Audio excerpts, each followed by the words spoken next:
Thank you. All right. Thank you very much. Thank you. That was a lot of fun.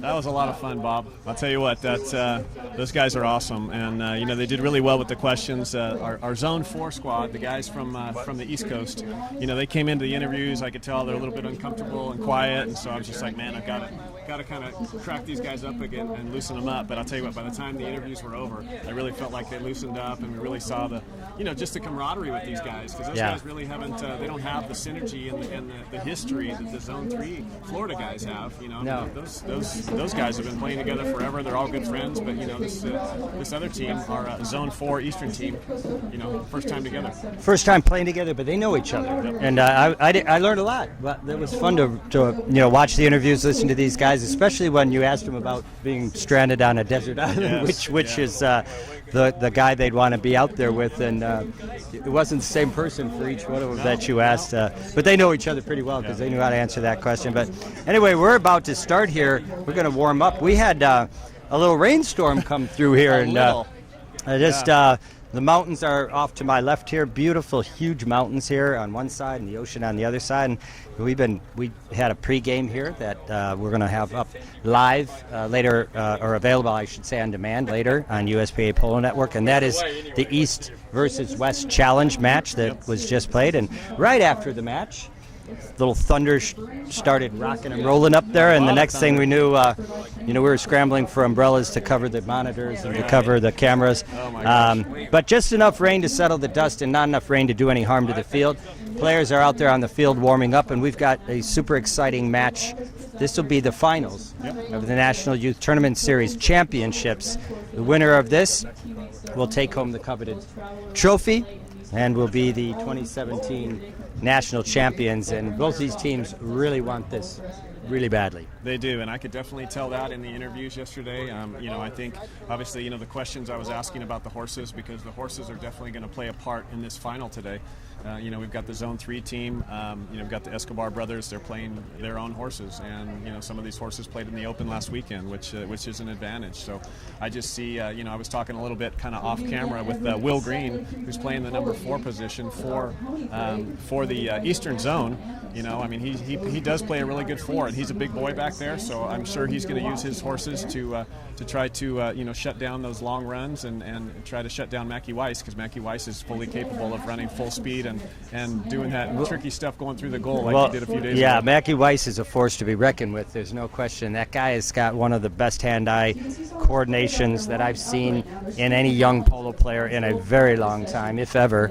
And his riding ability, his ability to get to the ball, his ability to keep the ball are unparalleled by probably any other player. He's probably the smallest player in this competition, certainly in the finals, but size means nothing, especially in the game of polo, where you can use other skills to compensate. Some of the bigger guys don't have the finesse and the quickness as the smaller guys, and Mackie has the finesse, the quickness, but he's also got the polo smarts, and he knows where to go and he knows where to be, and the ball control and the ability to keep the ball even when he's being hooked and ridden off is impressive. He's definitely going to be going to give Will Green a hard time, and I think Will, is a big, strong guy. He's going to have to use his skills. Everybody's got their strong traits, and everybody's got their weak traits, and some of the players talked about that in their interviews. They're thinking about it. They've been coached. They've had team meetings, and I know that after their interviews with you yesterday, they went on and had some team meetings. They also went on and played some fun afternoon of other sports over at the Clintner Ranch, and I want to thank Amanda and Justin Clintner for hosting that wonderful event, and it was really a treat for all the teams to get together and just have a lot of fun in the pool and on the playing soccer. And I think there was a lot of competition still, but just not on horseback, right? Yeah, there was competition. These are all competitive players, competitive people, and that's why they're here. They bring a lot to the sport. So we saw all 8 of them. We got to hear from all 8 of these players. Brennan Wells playing the number 1 spot for the Zone 4 Northeast and Eastern And I'm circuit. really looking forward to seeing Brennan today. I'll tell you what. Brendan played a really good game in that semifinal game. Even though it says number 4 on the board there, he was wearing that number 1 jersey on Friday in the semifinal. He was taking a lot of the knock-ins and a lot of the penalty shots, and really does a nice job. Sorry about that horn. Running with the ball down the field. So I'm looking for a big game from Brendan Wells at that forward position. And they're going to need a big game for Brendan. He is a tremendous player, and I too was impressed. I don't think I've seen Brendan play before, and he was really solid throughout the game, really impressive, and he's going to be one of the guys who really needs to make the goals and really make those offensive plays. He's going to be playing against Justin Daniels, the number 4 on the Zone 3 Florida team. Justin Daniels is a super smart player as well, very, very talented, very skillful, and knowledgeable and experienced. So they're going to match up well. And I'm having a little hard time giving one or the other the edge right now on those two. Yep. So what do you think about in the middle of the game here? We've got Liam Lott playing the number 2 spot, and Tenzin Tagnini playing the number 3 spot, and these guys are very different style players. I like the fact that they're different style players because, you see Liam is more of hit and run kind of guy. Take the man, hit, very, very structured basic polo. He plays by the roots of the game. And Tenzin's had a lot of experience playing, higher goal polo or medium goal polo with some higher goal players. And he's learned to control the ball, control the middle of the game, and to me, right, the difference there on his success versus Nico on the other team playing number 3 success is going to come down to the horses. Because, again, Nico's playing his own horses. Tenzin, being from the East Coast, had the least horses, and we all know it's a huge advantage to be on your own horses. And regardless of how good those horses are for Tenzin, he doesn't know them the way Nico knows his horses. Yeah, you're exactly right, Bob. So definitely different styles. That 2 and 3 between Liam and Tenzin, and then we've got Big Will Green. Yeah, Big Will Green. Green. It was fun to listen to him talk, and he's got a lot more polo experience than I realized. Yep, he sure does. He's a solid player. We saw him play on Friday, and he did a great job. But I'm expecting him to put some serious pressure on Mackenzie Weiss today. So we've got the polo parade coming out, and we're going to see our teams come by here. I'd like to also introduce our umpires here. Mr. Fergus Gould is the umpire closest to us, and Kimo Huddleston is on the Gray Pony. 2 of our top umpires in the United States Polo Association's Umpires LLC. These are both professional umpires rated at the top of our umpire list. So we have super high quality umpires here this afternoon. And our teams are going to line up at center field, and we are all going to stand for the national anthem.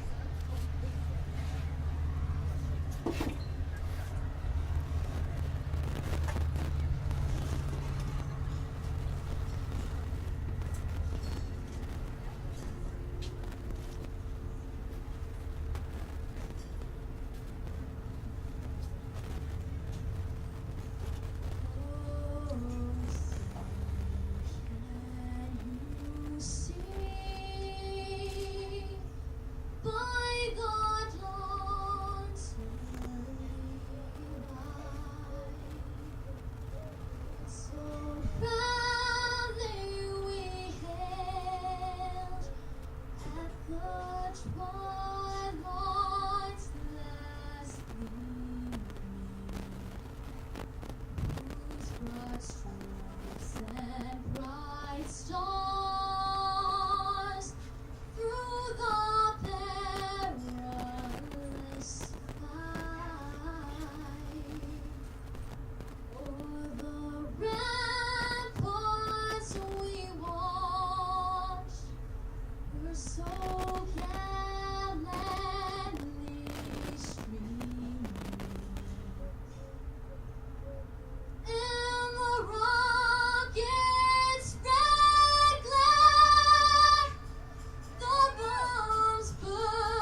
All right, outstanding. I don't know what her name is, but we might want to find out because she is super talented. That was a beautiful rendition of the national anthem.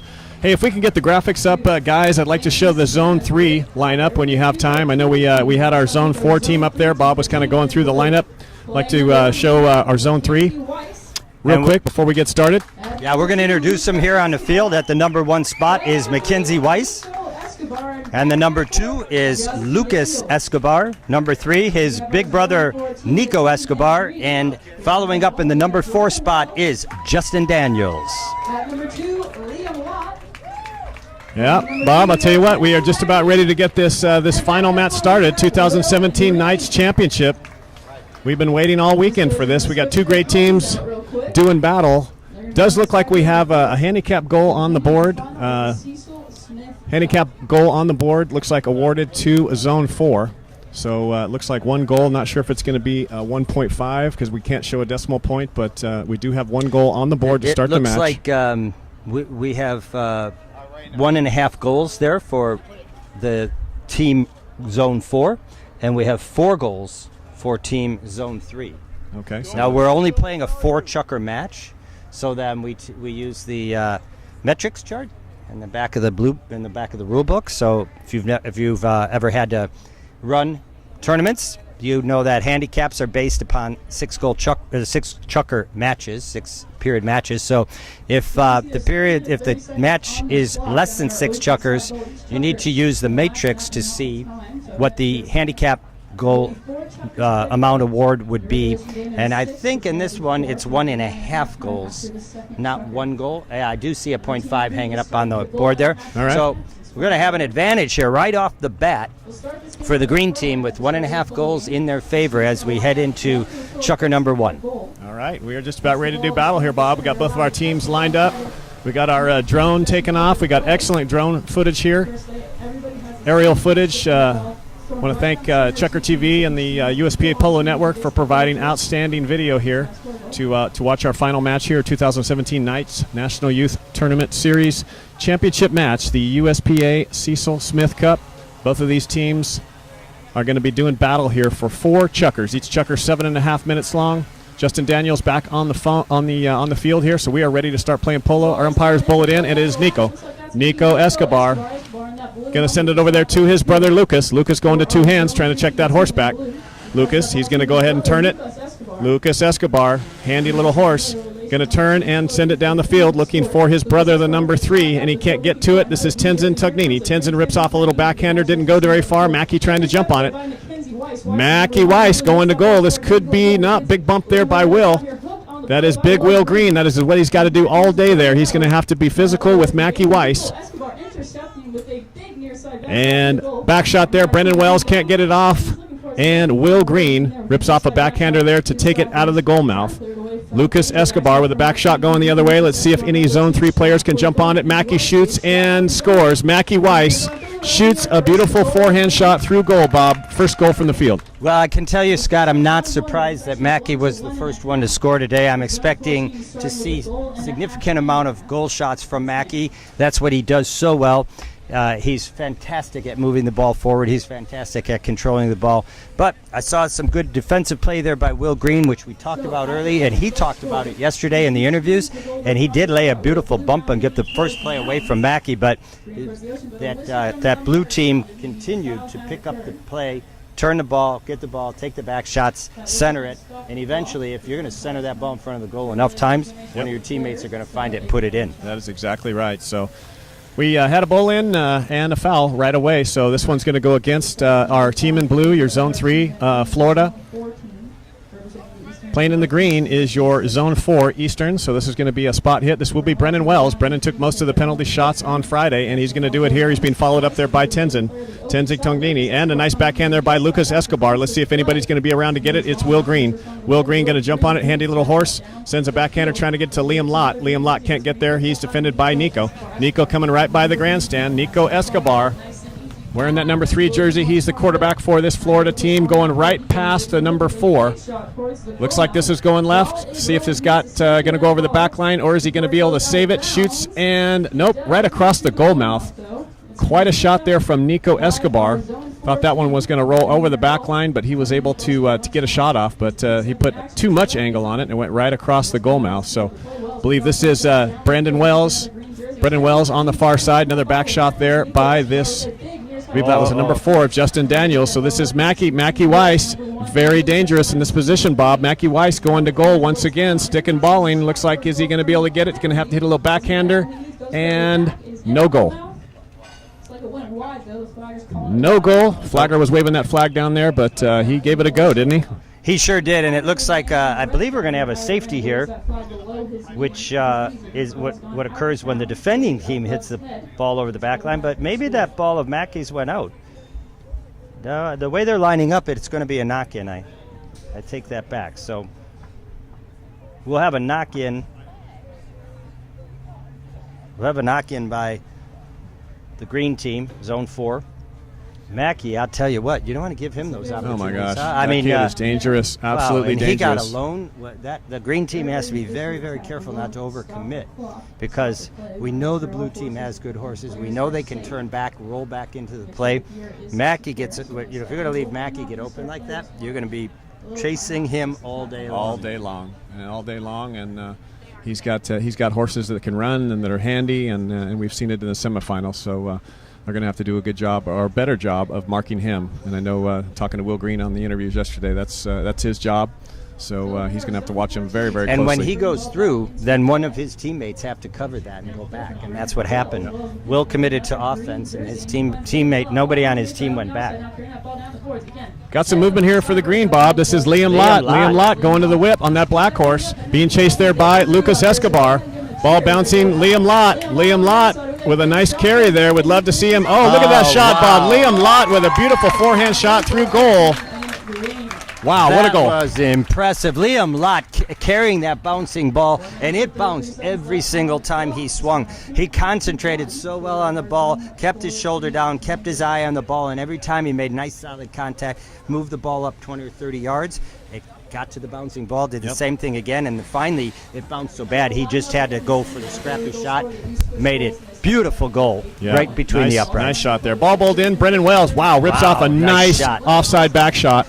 Nobody home except for Nico Escobar. Nico Escobar on the handy little horse, checks down, spins around, nice lofter shot. Let's see who he's got out there. We got several places racing after it. Tenzin Tugnini trying to get the hook on Weiss. Mackie Weiss can't get a mallet on it, and Tenzin hits a little backhander to get it out of the danger zone. Justin Daniels with a nice open backhander trying to get it to Nico. Nico jumping on that line. Tenzin coming through to defend. Lucas Escobar shoots, backhander, and a goal. It's in. Wow, nice back shot there. Open backhander by Lucas Escobar. Beautiful play there. You know, the blue team working hard to man-to-man to get that ball and keep advancing it, but we finally got a one player open, and that was Lucas, and he took the open. We call it an open shot, meaning you take the ball on your right, you hit a backhander, but you hit it to your right. You hit it away. We call it an open shot. When you hit it behind your horse to the left, we call it a tail shot. Yep, exactly. So we're about halfway through our first chukker, so we're doing the same thing that we did in our East-West Challenge here just a little while ago. Since it's been a long 3 or 4 days for these horses and players, we are allowing halfway through the chukker, we're going to allow the horses to take a quick rest, and if a player does need to change horses, we're going to allow that. So in most polo matches, you need to do it on your own time. If play is going on the polo field, you've got to make it quick. Usually there's grooms with extra horses at every corner of the polo field, so a player can get off a horse if they need to. But here in our Knights tournament, we are allowing players to change horses if they need to halfway through each chukker, which I think definitely ups the safety of the game. It does, and I think it's a great concept as long as you do it quickly, and it's almost better to have everybody stop at the same time, switch and come right back. The trick is to get everybody having these horses ready, and it's a little tough when you're playing a tournament like this where some of the players are playing on leased horses versus players who have their own horses with their own grooms and their routines, and they have the system down much smoother than these other players would that are on the leased horses. But they did a great job here. It's only been 30-40 seconds at the timeout, and they're all back on the field, and we're back playing polo. Yep, ball bowled in there. Nico Escobar rips a backhander. Tenzin Tugnini, the other three on the other side, hits another nice backhander. Nobody there to jump on it. Escobar hits a little tail shot there to Justin Daniels. Justin Daniels jumping nicely on that backhander. Tenzin with a little backhander himself, didn't go too far. It's picked up there by Daniels. Daniels tries to get it underneath. Big Will Green coming in. A couple players pushing on each other right here at the boards. Get some good action right here in front of the grandstand. And guess who it is? It's Mackie Weiss coming out of the pack.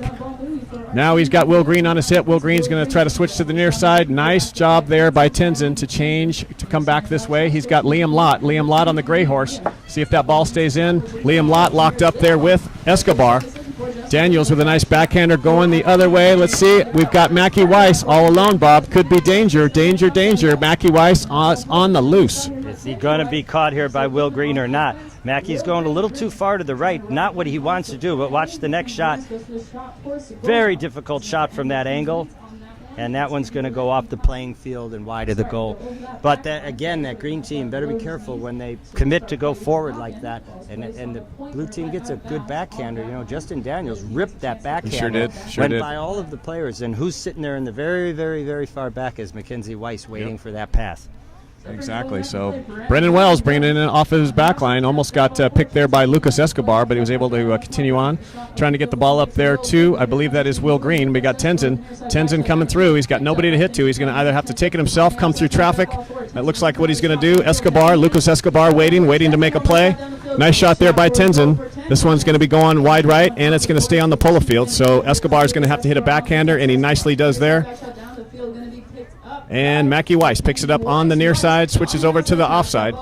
He's being defended there by Brendan Wells, and this is Mackie Weiss. Mackie Weiss being pursued there by Brendan Wells. We've got a horse race. Let's see if Mackie continue. Nope, he's hooked out of there nicely. Liam Lott with a nice little backhander trying to get it over to his number 3, Tenzin, but he cannot. It's intercepted by Justin Daniels, the number 4 for Zone 3. Deep neck shot there by Justin Daniels. Impressive shot. But Will Green is there. He tries to take it forward, and not the shot he was looking for, that is for sure. But we've got Brendan Wells turning it nicely on the near side. He's got traffic on both sides, Bob. Wow, is he doing a great job there controlling? Very nice job there. Nice finesse. Nico says, I'm done. I'm going to hammer a back shot. You're done. So, but nice dribbling of the ball there by Brendan Wells. Good patience there by Nico Escobar to wait until he had a clean play. Look at Lucas Escobar on the breakaway here and a beautiful approach shot to the goal. He's going to check down. This time he's going to try to turn the ball, not make the cut shot. Switches to the near side and almost puts it in. Almost puts it really in. Nice job there by Will Green. I saw Will Green. He was waiting for him to change the angle so he could actually go in and make a play. It's difficult there to stay on your own side of the line when you've got that kind of an angle, but he did a nice job. You know, messed him up just enough to miss the shot. If he was going to force him to hit away or give him enough time to try to turn the ball, and he chose to give him enough time so he could turn and go with him toward the goal. Ended up being a good play because no goal scored. All right, folks, our score is 2.5 in favor of Zone 4, your green team, so it's 2.5 to 2 in favor of Zone 4, which is your Eastern Northeast. We'll take a quick break. Players are going to change horses. You are watching the USPA Polo Network.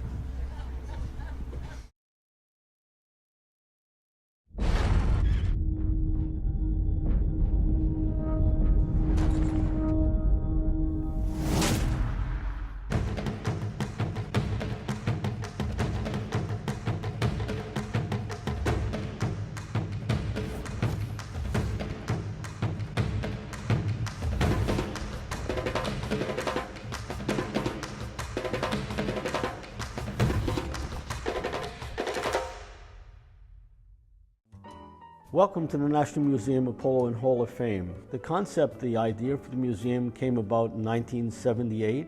Four gentlemen were having dinner and they decided that there should be a place to preserve the rich history of polo here in the United States. The museum was here, built in Palm Beach County in 1997. In 1989, I joined the museum's staff and have been with them ever since. Like any museum, we work every day preserving yesterday for tomorrow.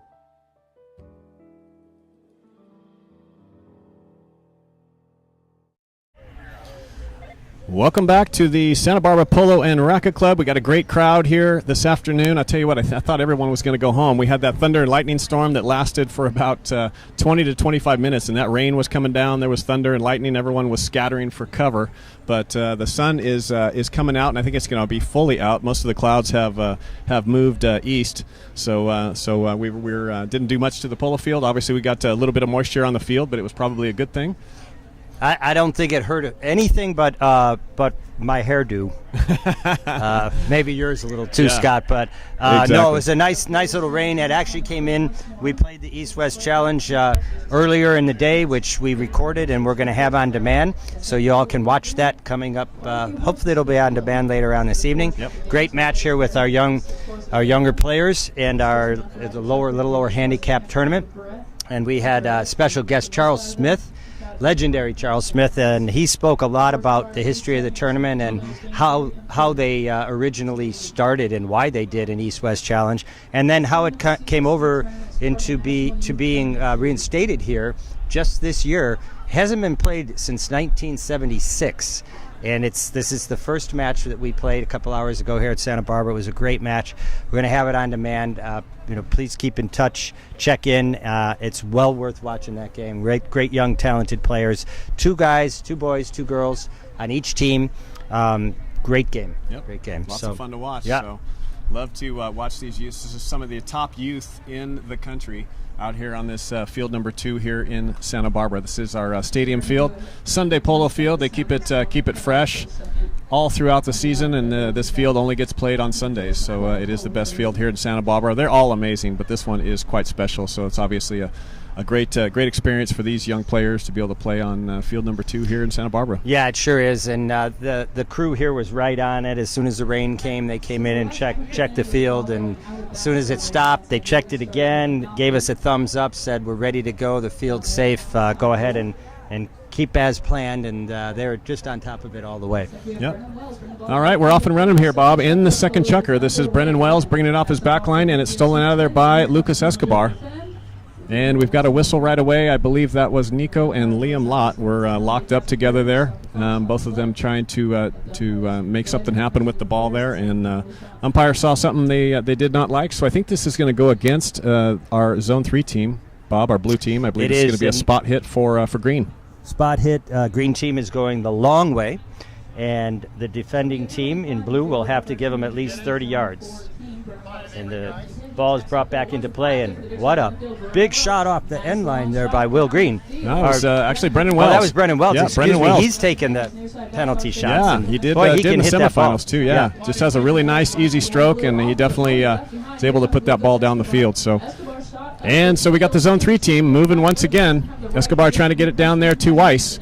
And it's intercepted by Wells. Wells over on the far side. He's got Will Green. He's got his number 4 there running if he can get it up to him. But looks like Escobar is right there waiting. No, that is Mackey. Mackey waiting, trying to get a hook. Mackey's going to try to push him over. Can't do it. No, he got called off that play. Yep, got called off there. Nico was right there, and Nico ripped off a backhander to the far side. Tenzin over on the far side for our Zone 4 team. This is Will Green. Tough to get that ball, Bob, when it is snuggled up next to the boards on the near side. One of the worst places the ball could ever land when you're a player and you're going at speed. Yep. So here we go. Justin Daniels with a booming forehand shot. He's got Lucas Escobar. Lucas Escobar running full speed to goal. He's going to shoot on goal, and he's hooked out of there nicely by Brennan Wells. So nice job by Brennan. He played there by Brennan Wells to stop that goal. Because Lucas can easily score from there, so he had no choice but to drop the hammer on that horse, get there, and get the hook. And we're going to have another whistle in almost exactly the same spot the last whistle blew, over to the left side of the blue team's Zone 3's team's goal. Only it looks like this is going the other way. This time the penalty is going to be against the green team, Zone 4, and it's going to be a open goal penalty opportunity for Zone 3. I believe this is the first open goal penalty of the match. Well, the Zone 3 team is down by half a goal still. Remember, we had the handicap 1.5 added to the green team to start the match, so this would put them in the lead for the first time today. Nico shoots, and it is through. So Nico Escobar, calm, cool, and collected, walks up and smokes it through there to put another point on the board for our Zone 3, our Florida team. Our score now, Bob, 3 to 2.5. Our Florida team, Zone 3, now in the lead. And Zone 4 started this game with a 1.5 goal handicap. Again, we use half goals on handicap players handicap between -1 and 1 in order to break up the concentration, because there's so many players handicapped at those three handicap numbers. And the 0.5 system really does help break it up, but we only use it in up to 6-goal polo. Anything above 6 goals, you round that down. You take the 0.5 away. All right, back to the action here. This is Mackie Weiss. Mackie Weiss with a nice forehand shot. He sends it down there. Nobody home but Tenzin Tognini. Looks like he's going to rip off a backhander, try to send it over to the boards, try to get it to Brendan Wells. Brendan Wells is hooked out of there by Mackie Weiss. Will Green trying to get in there, the number 4 in green. And this is Justin Daniels. Rides off Will Green, hits a little backhander, trying to get it to his number 2, Lucas. Lucas shoots, big forehand shot, definitely going to be wide and over the back line. But that was a nice little pass to Lucas. He wound up and smoked it. But boy, he smoked. He got some wood on that ball, a little too much wood on that ball. He probably would have been better off taking a little less off. A little bit less shot. off. Yeah. You go big or go home, though, right? You know, That's these guys are young and strong, so they want to hit big. That's right. So bringing it in off the back line, it is Brendan Wells once again, and he's being ridden hard there by Mackie Weiss over on the far side. Wells and Weiss locked up there. Weiss gets a nice back shot. Yeah, nice. And this is Justin Daniels all alone, so this is a great opportunity for Zone 3 to score a nice, easy goal. Justin Daniels checks his horse, sticking ball through the goal. Nicely done there, Justin Daniels. Yeah, great goal there by Justin Daniels, and Nico Escobar did a really good job keeping Liam Lott, who was trying to get in there and make a play on Daniels, and Daniels had nothing but time to make sure that one went in. All right, umpire blew their whistle. We're up here at center, so we are halfway through our second chukker, so we are going to take just a minute to allow our players to once again to ride off and grab a horse, change a horse if they need to, or just allow their horse that they're currently on to get some air. So. And Scott, each of the players on Zone 3 Florida team have scored a goal. One for each player, which gives them the 4 goals on the board. For the Eastern, the only goal scored so far is Liam Lott's goal in the first chukker, and they got a goal and a half on handicaps. So we sit here at 4 to 2.5. So there's 1.5 goals separating these two teams, and that shows you how this handicap system, is kind of keeping this game even. Yep, definitely. So still a very tight match here. We are only halfway through the second chukker here in the 2017 Knights National Youth Tournament Series Championship. Both of these teams fighting hard to try to get that USPA Cecil Smith Cup, that coveted award that we will be awarding to the winning team here right after our match. So I want to thank all of our polo fans and viewers for tuning in this afternoon to our live stream here on the USPA Polo Network. Like Bob said earlier, we had some crazy weather about an hour ago. We had a brief thunderstorm roll in here, which it never rains in Santa Barbara unless it's wintertime, so that was a little bit strange. So we all had to scramble, cover up all of our equipment, but everything dried out and the sun is out, and it's a beautiful afternoon. It sure is, and I just looked over my shoulder and I see one of our other polo legends here today, Michael Butler. And Michael had he's 90 years young. He had his 90th birthday last about 4 or 5 months ago, and he's out here to watch these kids. That just shows you how important this youth polo is to the people in this game. Yep. No, that's awesome. A lot of history here. So it looks like we're ready to go. So we got 3 minutes and 50 seconds left here in the second chukker. Please keep in mind these matches are 4 chukkers. So we're getting close to being halfway through here in our final match. So got the green team trying to move forward here. Nico Escobar stops it right there and rips off a big neck shot, sends it down to his brother Lucas. Lucas is running all alone. Absolutely nobody there. So ball's bouncing a little bit. So Lucas is able to kind of stick and ball through the goal, and he smokes it over into the condominium. So nice goal there. Nice pass by Nico to his brother Lucas. Well, it sure was, and Nico did a really nice job there picking that ball up, turning, looking downfield and seeing his brother open and just laying it out there for him to, I shouldn't say easy, have an easy goal, but certainly not as hard a goal as you have when you have somebody on your hip. Yep, no, exactly. And So that's second goal there for Lucas so far in this match. All right, so he's our high goal scorer for Zone 3, right? For the match for both teams. And Zone 3. So ball's in there. This is Will Green. Will Green hits a little backhander, but nobody is there. Only person there is Nico Escobar. Nico sends another nice pass to Lucas. Man, you can tell these guys play a lot of polo together. I don't hear them calling anything. They just know where each other are on the polo field. All these back shots they're jumping on, and this is Lucas coming through traffic. Ball's left there. Mackie Weiss. Mackie Weiss picking it up, cleaning up the garbage there. He's got Nico behind him. Mackie Weiss shoots on goal. It's into a horse. Nico shoots into a horse, and it's cleared out of there by Liam Lott. Oh! Liam Lott goes up over the handlebars on his gray horse, but the horse is galloping off and trotting off, Bob, and Liam's already back on his feet. So that I'll tell you, that's where youth, right? Yeah. I thought sure he kind of landed on his chest. I thought sure he was going to get the wind knocked out of him. He was up like he was just doing a couple aerobic moves there, and jumped right back up.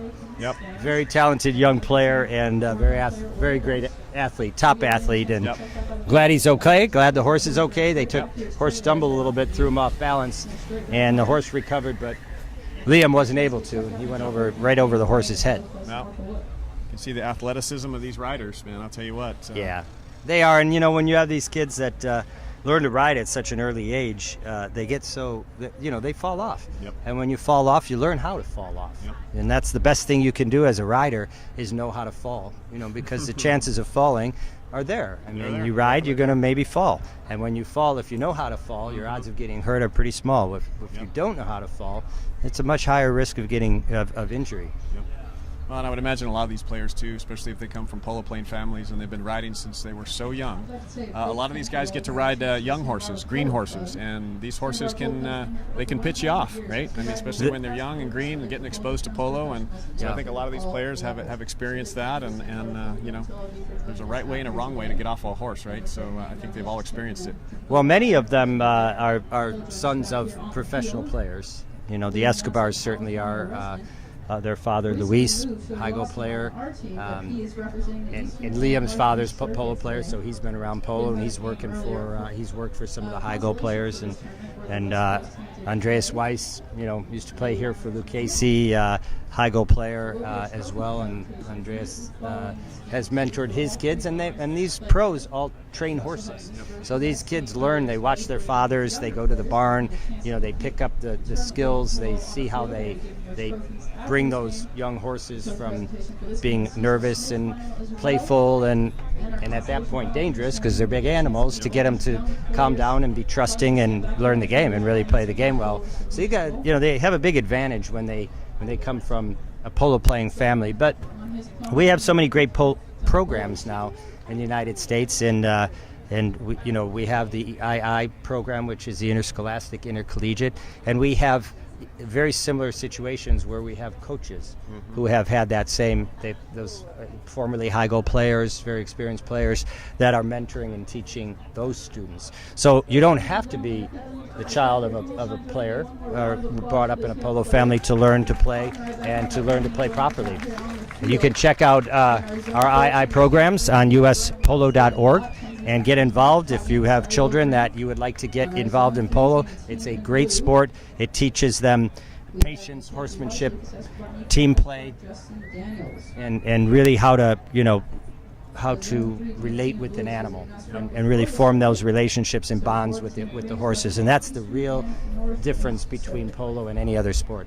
Yeah, no, awesome feedback, and I had a great conversation semifinal day with Amanda Snow, and just kind of about the player development program, and just all the great things they're doing to bring young talent, into the sport of polo, and bringing kids into the sport who don't come from polo playing families, and that's where it all starts. So yeah, and we're seeing more and more of it with these programs, and more doors are opening for people, young people who have never been around horses, who grew up in cities, who weren't around the open spaces and the barns with the horses and that, and they get involved and they become great players as well.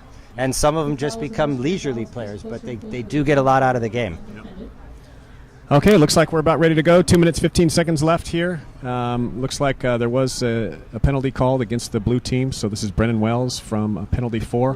Hits the ball ball very, very well, up and over, but a little bit wide. Bad So, luck for struck the Brendan ball really Wells. well, though, He Bob. sure I mean, did. He sure and hits the ball nicely. I almost thought it was going to curve back there for a second. Put a little It started English to on come it. back. It did have a little English on it, but Yep. not enough English to get it back between the uprights. So the Florida team catches a break here, and Nico Escobar brings the ball back in play off the end line. Sends it over to his brother Lucas. Lucas picks up the long ball from his brother Nico. Right along the boards here, Lucas hits the ball down there, trying to get it to Weiss. Only person there is Brendan Wells. Brendan Wells going to try to turn it on the near side. Dangerous play. Mackie Weiss coming through. Tenzin Tugnini.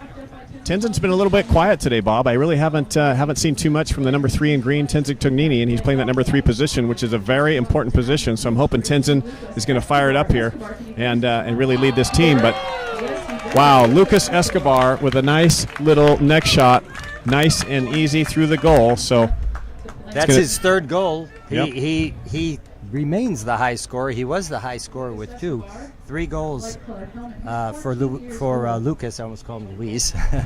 And there's a goal for each of his teammates, and they have now taken a fairly commanding lead. Yep. And like you say, we need to see a little more out of Tenzin. I know that he was concerned about the horses and if he could keep up with these guys because they're playing their own horses, but he's going to do his best, and I think he just hasn't had much luck on this horse. Look at that hook he just made. Yeah. That's what he needs to do. He Exactly. just needs to go and commit and make those plays. He's a great player. And for and some here he reason comes or other, right we here, haven't seen Tenzin that much. Here Tugnini, he just as goes. we said it. So maybe he heard us in his earpiece.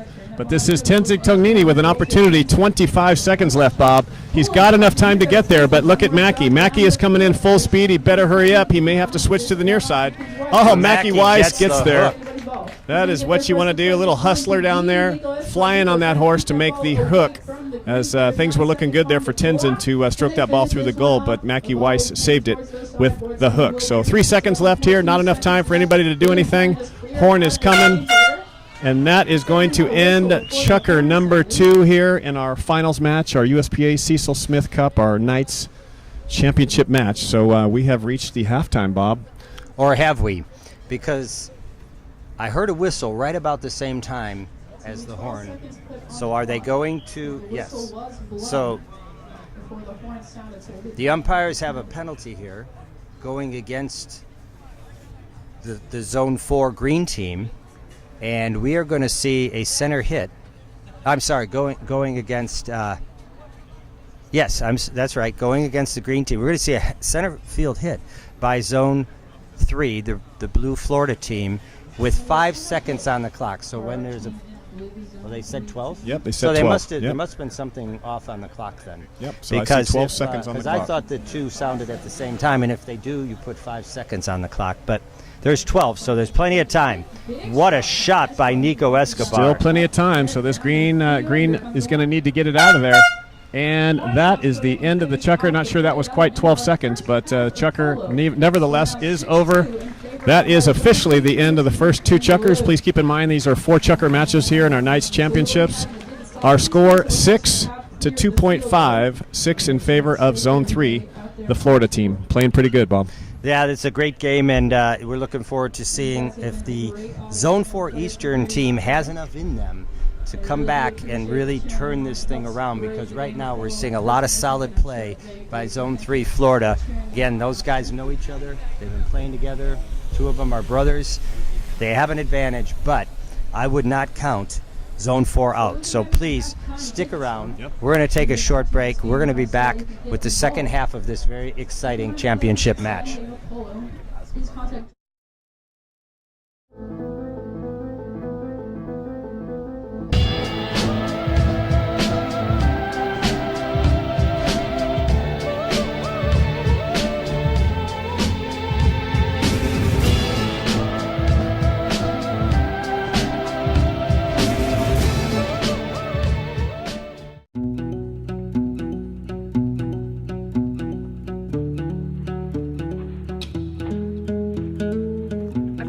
There are actually more horses in this area than humans. This is kind of like country in the middle of one of the largest cities. California Polo Club is 10 minutes outside of the city. You feel like you're 10 hours away from the city.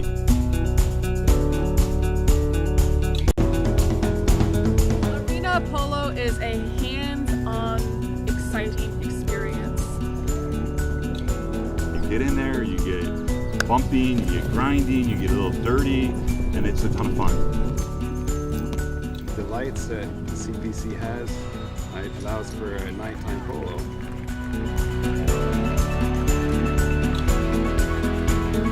We provide everything for the students, and we work very hard to keep it affordable.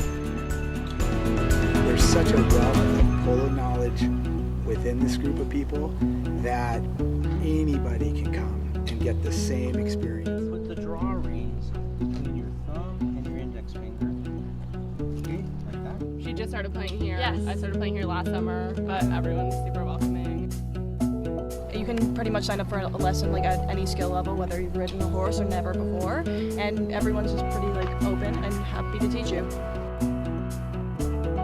Because there's so many different people that come here, you can play all kinds of levels of polo. People who have never played polo before can get a good start and feel safe in the process of doing so. I would encourage all families, if you have any interest, bring your kids here. Get on a horse, give it a try, and it's going to open up a whole new world. LA is full of people that want to try something new, something exotic, something different. And having this here, 30 minutes away from downtown LA, is the best thing ever. It's a hidden gem.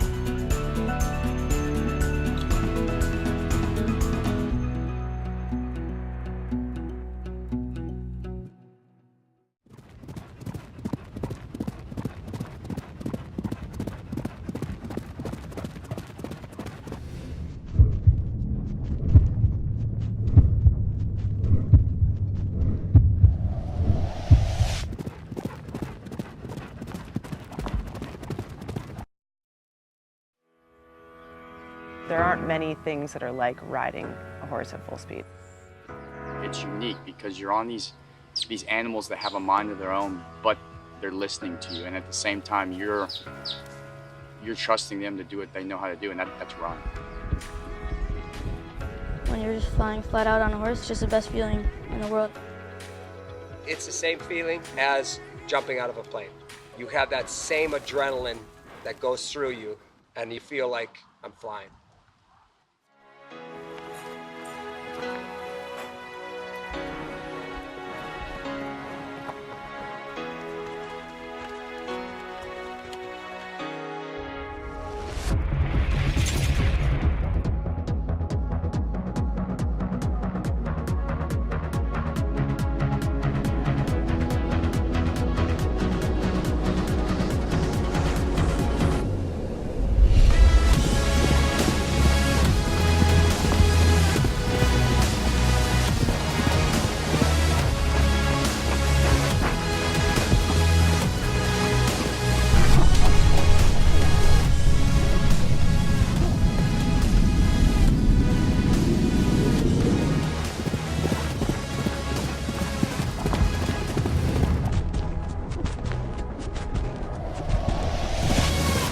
On a horse, you have this powerful machine underneath you and you're in control, but at the same time you're not, and when you really let that horse go, you don't want to do anything.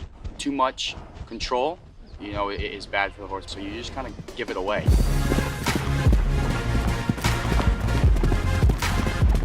But there's something about being on this majestic animal with these long legs and this muscular body that's all power.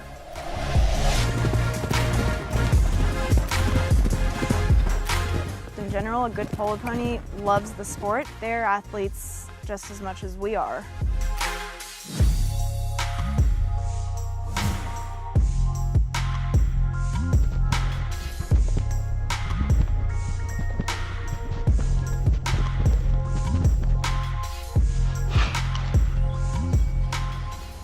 You can't compare any sport to this sport because we have a 1,000-pound athlete underneath us that can run 40 miles per hour. You take a guy that plays basketball, any sport, and put him on a horse, a soccer player, whatever it is, and have him go flat out. they would be gasping for air.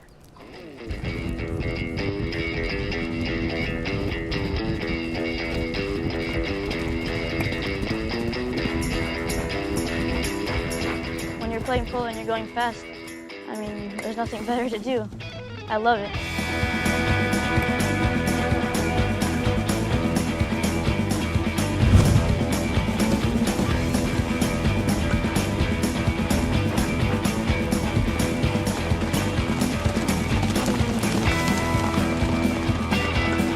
There's something about the noise of hearing hooves on the ground and how it sounds like thunder and it's like a stampede. Nothing else like it, and it's just it's a joy.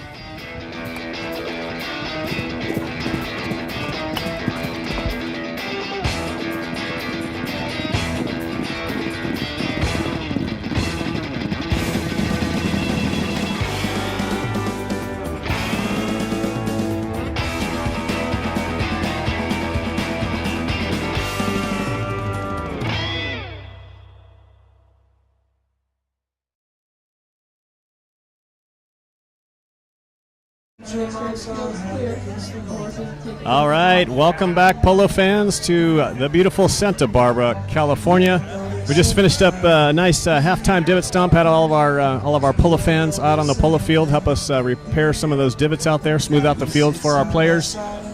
We're halfway through this one, folks. Our score is 6-2.5 in favor of Zone 3. Zone 3 is your Florida team. All players from Wellington, Florida, all very close. We hope everybody enjoyed the interviews that I conducted yesterday. We'll probably be replaying those on our USPA Polo Network website. It was fun to get to know those players and talk polo, and then also just talk some personal stuff and learn all about them. So, been a very strong first couple chukkers for the Florida team, Zone 3, your team in blue. Got the Mackenzie Weiss playing that number 1 position, doing a great job moving the ball up and down the field. Mackie Weiss at 14 years of age. He's got then we got two brothers playing the 2 and 3. We've got Lucas Escobar at 14 years of age, and then his brother Nico Escobar at 17 years of age, playing that number 3 position. At the number 4 on the Zone 3 Florida team, we've got Justin Daniels, who's played a great tournament so far. Tough to get by that number 4 of Justin Daniels. And then we've got our Eastern Northeast, so it's an all-East final here. Zone 4, the team in green, Brennan Wells has had a great tournament. Wearing that number 1 jersey, but he's taken a lot of the knock-ins and penalty shots and hitting the ball very, very well. Liam Lott, 19 years of age, playing the number 2 position. He has their only goal from the field. There was 1.5 goals awarded to our Zone 4 green team to start the match due to the overall handicap differences of the team, but Liam Lott has the only score so far, and I say so far because we've got 2 chukkers to play for the Zone 4 Eastern Northeast team. Tenzing Tonini playing the number 3 position. He's been a bit quiet today. He's been working hard out there, but we need to see him step up, I think, for this Zone 4 team, playing that number 3 position. He does hit the ball very well. He hustles, but we've got to get some momentum here. And then Will Green's played a nice game, playing that number 4 position, trying to shut down Mackie Weiss, which is not an easy thing to do. Mackie is super crafty, and he's really good with these horses in creating opportunities. So he definitely has his work cut out for him. So, but down by what, 3.5 I think goals here. The Zone 4 green team still not out of it. So we are just about ready to go. We've got our players coming back on the polo field. Looks like we're going to start down there at the far end. So we've got all of our spectators off the field. So it's always nice to see everybody get up halfway through and stretch their legs, go out and do the traditional divot stomp. And not sure if we're going to get any more rain today, but I will tell you what, right before this match, we had a thunder and lightning storm like I've never seen here in Santa Barbara. It absolutely came down. We had to scatter, get rid of all of our equipment, and then it finally went away and we dried off, and the field was in good shape. They went out and did some inspections on the field, wanted to make sure that it wasn't too wet and unsafe for the players, and it was absolutely perfect. So we off to playing polo. So we've got 2 more chukkers. These are 4 chukker matches here in our NYTS tournament. 4 chukkers, so these games do go quite quickly. We have been taking time out halfway through each chukker for the players to either change horses or allow the horses to rest. These players have played, or these horses, excuse me, have played a lot of chukkers over the past 3 to 4 days, and you know, we know that when these horses get tired, you know, we don't want anybody having any accidents out there, so we want to allow the players to change as often as possible. So, join back here in the booth, Bob. You can bail me out. I've been talking here nonstop for 5 minutes. Oh, and you're doing such a good job, Scott. I hate to even interrupt you, but our teams are getting back on the field. They're assembling there for a throw-in all the way down by the blue team's goal, the blue team being the Zone 3 Florida team. It's kind of hard to, kind of wish we made a nickname for each one of these teams or something. It's kind of boring. Zone 4, boring Zone 3. Yeah. We have to get a little more creative on that next go-around. So, in the meantime, we're going to continue to call them Zone 3, Zone 4, and blue and green. That's something for us to work on for next year. We will work on that, Scott. Yes, and yes. In fact, I think I'm going to assign you that task. Okay. Yeah. I'm up to the up to the challenge. So I will come up with some creative names for these teams, and tried to come up with some creative questions yesterday in the interview to try to loosen these guys up, and we had a lot of fun with that. So, that was good. So umpire Fergus Gould has the teams lined up. I'd say they're about 40, 50 yards out in front of the blue team goal, Zone 3, and he's waiting for as you can see, he keeps telling these guys, I need a lineup, I need a fair lineup. All the blue teams have to be on one side, all the green have to be on their side, or they would be offsides. Yep, and the ball is bowled in, so this green team's got to get it out of their end. They can't afford to give away another goal here, and this is Tenzin. Tenzin coming through traffic. He's being ridden off hard there by Mackey. Tenzin coming through, so look at Tenzin. He might be picking up the pace here. We got Tenzin Tonini coming through. He's got Mackie Weiss on his hip. Wow, out of the air, hits a little Tenzin. tail shot. See if any of his players can jump on it, and Lucas Escobar tries to clear it out of there, and he can't. So picking it up on the near side nicely is Justin Daniels. Daniels being ridden hard there by Liam Lott. Daniels on the near side, decides to leave it there. Tenzin's going to bring it right to us here at the boards. We've got Mackie Weiss. Mackie Weiss going to defend. Tenzin going to allow players to clear. He's going to look down the field and hopefully hit it somebody. Tenzin Tognini's got traffic. Sends it a little bit far. Tenzin coming through, appealing to the umpire. No, but look at Liam Lott with a nice approach shot right to Tenzin. Bob, opportunity for green. Are they going to do it? Yes. Oh, yeah. Nice teamwork there between Liam Lott and Tenzin Tognini. It's about time. Yeah, and we've been waiting for that. In fact, we were talking about Tenzin just needing to pick up the pace, and the minute we started talking about there, he did it. Boy, the last few minutes of play, he has been outstanding, and those drives downfield were fantastic. He popped that ball in the air and then reached around and took a tail shot trying to advance it forward again, and he almost pulled it off. Yeah, awesome play there. So hopefully the green squad's got their earpieces in, because Bob and I are going to motivate them and get a few more goals on the board here. So nice back shot there by Will Green, but it's intercepted there by Escobar. Lucas Escobar with a little backhander. It's intercepted there by Brennan Wells. And Liam Lott trying to move it forward. Nico with a little backhander, tries to turn on. He can't do it. Will Green is there, hits another backhander the other way. Too bad, because Brennan Wells had turned on that back shot, and he would have been off to the races. So play stops. We've got another whistle. Yeah, I just think that the green player got caught there, but maybe this is going to go the other way. Maybe they didn't allow the green player to get out of the way. You know, you have a responsibility, even though you have the line in the right of way. If the line changes quickly, meaning the direction of the ball changes, and you pick up the direction to follow the direction, you still have to let the other players clear out. You cannot swing into the horses, and I do believe on this one that they did not allow. Lucas got anxious and he pushed in there and he made the play, and he needed to allow that green team to clear out of the way before he did so. And this is going to result in an open goal. No, sorry, a 60-yard penalty shot in favor of the green team. And I think Brennan's taken 2 of them so far today, and both of them have gone right. He's done a great job hitting them. No, I mean, he's making good contact with the ball and making it move, but just been a little bit wide both times. So maybe he's got it dialed in now. If I was him, I'd aim for that left post, because they're not going out that far wide.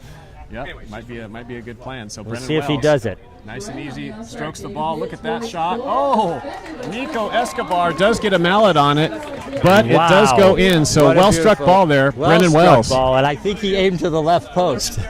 I'm telling you, man. Bob, I don't know if you remember, but in the semifinal match on Friday, remember this green team was struggling. And you and I were sitting there just having some sidebar conversations about what they need to do and just trying to give them some motivation, and they came back and won. So, I don't know. Maybe we can do it again. We'll see. I hate to see either team win because that means one of these teams have to lose. But Exactly. It is great to see such a good comeback so far by the green team in this last chukker and a half, or in this last half a chukker actually. And this is Brennan Wells. Brennan Wells with another opportunity. Ball hopped on him there. Was tried to get a near shot off, and he couldn't. Liam Lott coming through 2 players, and this is Tenzin. And we've got another whistle. So it was almost a sandwich play, Bob. Yeah, we got Liam Lott was coming through, and he had a player on each side. I think that this the blue team got a little too aggressive there, and a player on each side made a play. So we'll see what our umpires are going to call here. If they call what we said, what we think we saw, there's going to be a penalty 2 opportunity here for the green team to come within 1 goal. This is an open goal 30-yard shot, and that's exactly what they've called because the umpire has now placed the ball on the 30-yard line. So Brennan Wells is going to tee it up. Brennan just scored the penalty for 60-yard defended shot on the other side of the field. This one should be, for him, fairly straightforward because it's open, meaning nobody can be in the goal, and it's also completely undefended, meaning nobody can come across the goal to try to defend it. So all he has to do is put it between the posts and over the back line. Any speed, any height. Just got to get it over that back line. So Brennan Wells going to walk at it. Got the ball teed up there. Brennan Wells hits the ball. Let's see if it's got enough to get there, and it does. Another really smart play by That's all you got to do, right, Bob? You don't have to hit it too hard as long as it's hard enough to get over the back line. Just like that, it dribbled over, and another goal. So our score, 6 to 5.5. 6 to 5.5. Still in favor of the Zone 3. Your Florida team, your team in blue. But I'll tell you what. The gap has gone from 6 to 2.5 to 6 to 5.5. Three unanswered goals by our green Zone 4 team here in this third chukker of play. Yep, and Justin Daniels hits a big shot up there, but Will Green is there. He's got to get a good back shot off. He sends it over to Tenzin. Tenzin picks it up nicely, takes it over to the far boards. He's got Brennan Wells, and we've got another whistle. And I'll tell you, Tenzin is making a huge difference here in the last chukker, in the last 4 or 5 minutes, where he has really started to become aggressive and control the play, control the ball. Right there again, drawing a foul, drawing Mackie Weiss tempting him into coming into that ball, and then having the ball right where he wanted it. Then Mackie couldn't make that play. They caught him, so he's got control. Lines his team back out. He's trying to get an offensive drive up here again, one more time. Yep. So penalty shot there. It's intercepted by Lucas Escobar. Now this is Nico. Nico Escobar coming through traffic, turning it on the near side. He's got Liam Lott. Liam Lott trying to get there. Nice deep neck shot from Nico. And Justin Daniels jumping on it. Justin shoots and scores. Wow. What a nice cut shot by Justin Daniels. And a beautiful near side play there by Nico Escobar, making the whole turn on the near side, reaching around, getting the next shot. Liam Lott needed that hook, and he was reaching out as far as he could get, but Nico executed a beautiful next shot there, put it out in front. Justin Daniels does his job, puts the cut shot in the goal without crossing the line, and there is now a goal and a half separating these two teams. Yep. So goals can be scored very, very quickly here. And we're halfway through the third chukker, so we're at the point where we're allowing our players to change horses if they need to, and then we will come back to center and bowl it in. So. And again, Scott, if they don't have a horse to change onto, it's just a perfect time to walk the horse you're on and let him cool down, let him catch his breath. And that's really the goal here. Not everybody has enough horses to change every chukker, but we want to make sure that these horses don't get too tired, and we automatically give them a timeout to walk them out, cool them off. Yep.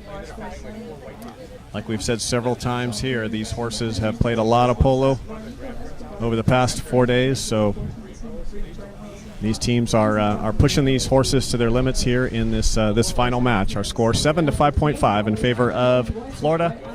your team in blue. Ball is bowled in there. This looks like Tenzin. Tenzin's going to get this. He's got Will Green. He's got Will Green open. Can't get it there. Weiss is there for the hook. Tenzin's going to switch to the near side. Nice carry there by Tenzin. Tenzin being pushed there by Mackey. Tries to get it on the offside, and it's hooked out of there. Will Green can't get back to it, and this is Nico. Nico Escobar sends a nice little backhander to his brother Lucas right along the boards. Lucas going to check, try to send it up to Mackey. Look at Mackey. Mackey locked up there with Brennan Wells. They can't get to it, and this is Tenzin. Tenzin going to turn the ball. He's got Nico. Nico pursuing. Tenzin Tagnini. He has really turned it on here in the third chukker as he is working very, very hard. Nico going to get there and hit a back shot nicely to his number 4. Trying to get it to Daniels, but it's intercepted there by Liam Lott. Liam Lott bringing it across. Liam Lott shot into the horse's legs, didn't go anywhere. And Justin Daniels clears it out of there nicely for the Zone 3 team. Daniels running full speed. He's being pursued there by Tenzin. Tenzin's caught him. He's going to have to switch to the near side. We'll have to see if he's able to complete this, Bob. Nope, it's on there, Tough but shot. let's see what Mackey can do. Mackey switches to the near side. Mackey, nope. Still on the polo field, so we've got our green team cleared out of there nicely. Mackey with the nice tail shot there. And it's intercepted there by Will Green. Will Green nicely hits it out of that danger zone, man. I'll tell you what, it was very close to another goal there for Zone 3, but this green team is fighting harder than they have all weekend long. Oh, that's cool. And Will Green goes to the near side and pops it over the boards. We haven't seen the ball go out of bounds that much today, and I think both teams are doing a better job controlling the ball, keeping it on the field, and setting their plays up. We saw the other day a lot of balls going out. They were going cross field too often. They're not doing that today. They're playing really good quality polo, really good smart polo, both teams. And especially in the last chukker, the green team has really stepped it up. They're playing more classic polo. They're trusting each other. And Tenzin, their quarterback, has really taken control for the team and has been setting up some great plays. Oh boy, Nico Escobar sends a big booming shot down there to his number 1, Mackey Weiss. Mackey Weiss running full speed to goal. He's got nobody there. Let's see, Will Green's trying to get there. Mackey Weiss shoots on goal and scores. Nice little next shot from Mackey Weiss. That's the Mackey Weiss we've been talking about. You put Mackey Weiss out in front with nobody on him, and 99% of the time he's going to score that goal. Dangerous with a capital D. Yeah, Will Green just couldn't get there. He was so beat. Mackey got so far out in front of everybody that there isn't a horse that could have caught him at that point. No, and Mackey is not the biggest of players, so that horse is not carrying a ton of weight. So no, man, he's when not. he opens that horse up and lets it run, man, that horse can fly. Yeah, it was beautiful hitting by Mackey. Yeah, Mackey Weiss, 14 years of age, playing a great tournament here, and we're back at play here, and this is an opportunity for Tenzin. Tenzin cleans it up here with 30 seconds. First bell just went. Nice shot there by Tenzin, trying to get it down to Brennan Wells. Brennan Wells running there with Mackey. Backed out of there by Lucas. Jumping on there. Another back shot by Tenzin. Tenzin tries to get it to Liam. Liam Lott coming through. Let's see if Liam Lott can push this through. No. Unfortunate bad luck over the back line. Oh, what a great play there by Tenzin. He set up Liam so well. Liam took the next shot. I don't know if it hit the player on the other side, or that player hit him so hard when he was swinging he didn't get a smooth swing off, but they needed to capitalize on that one and they didn't get it in there. A good effort though by the green team. Both teams played very, very well this chukker. There's the score is 8-5.5, so anything can happen here in chukker number 4, Scott. Yeah, it was a big chukker there for our green team from the eastern northeast, so stay tuned, folks. We got one more chukker left here in our 2017 Knights National Youth Tournament Series Championship. We'll be right back. Thanks for watching the USPA Polo Network.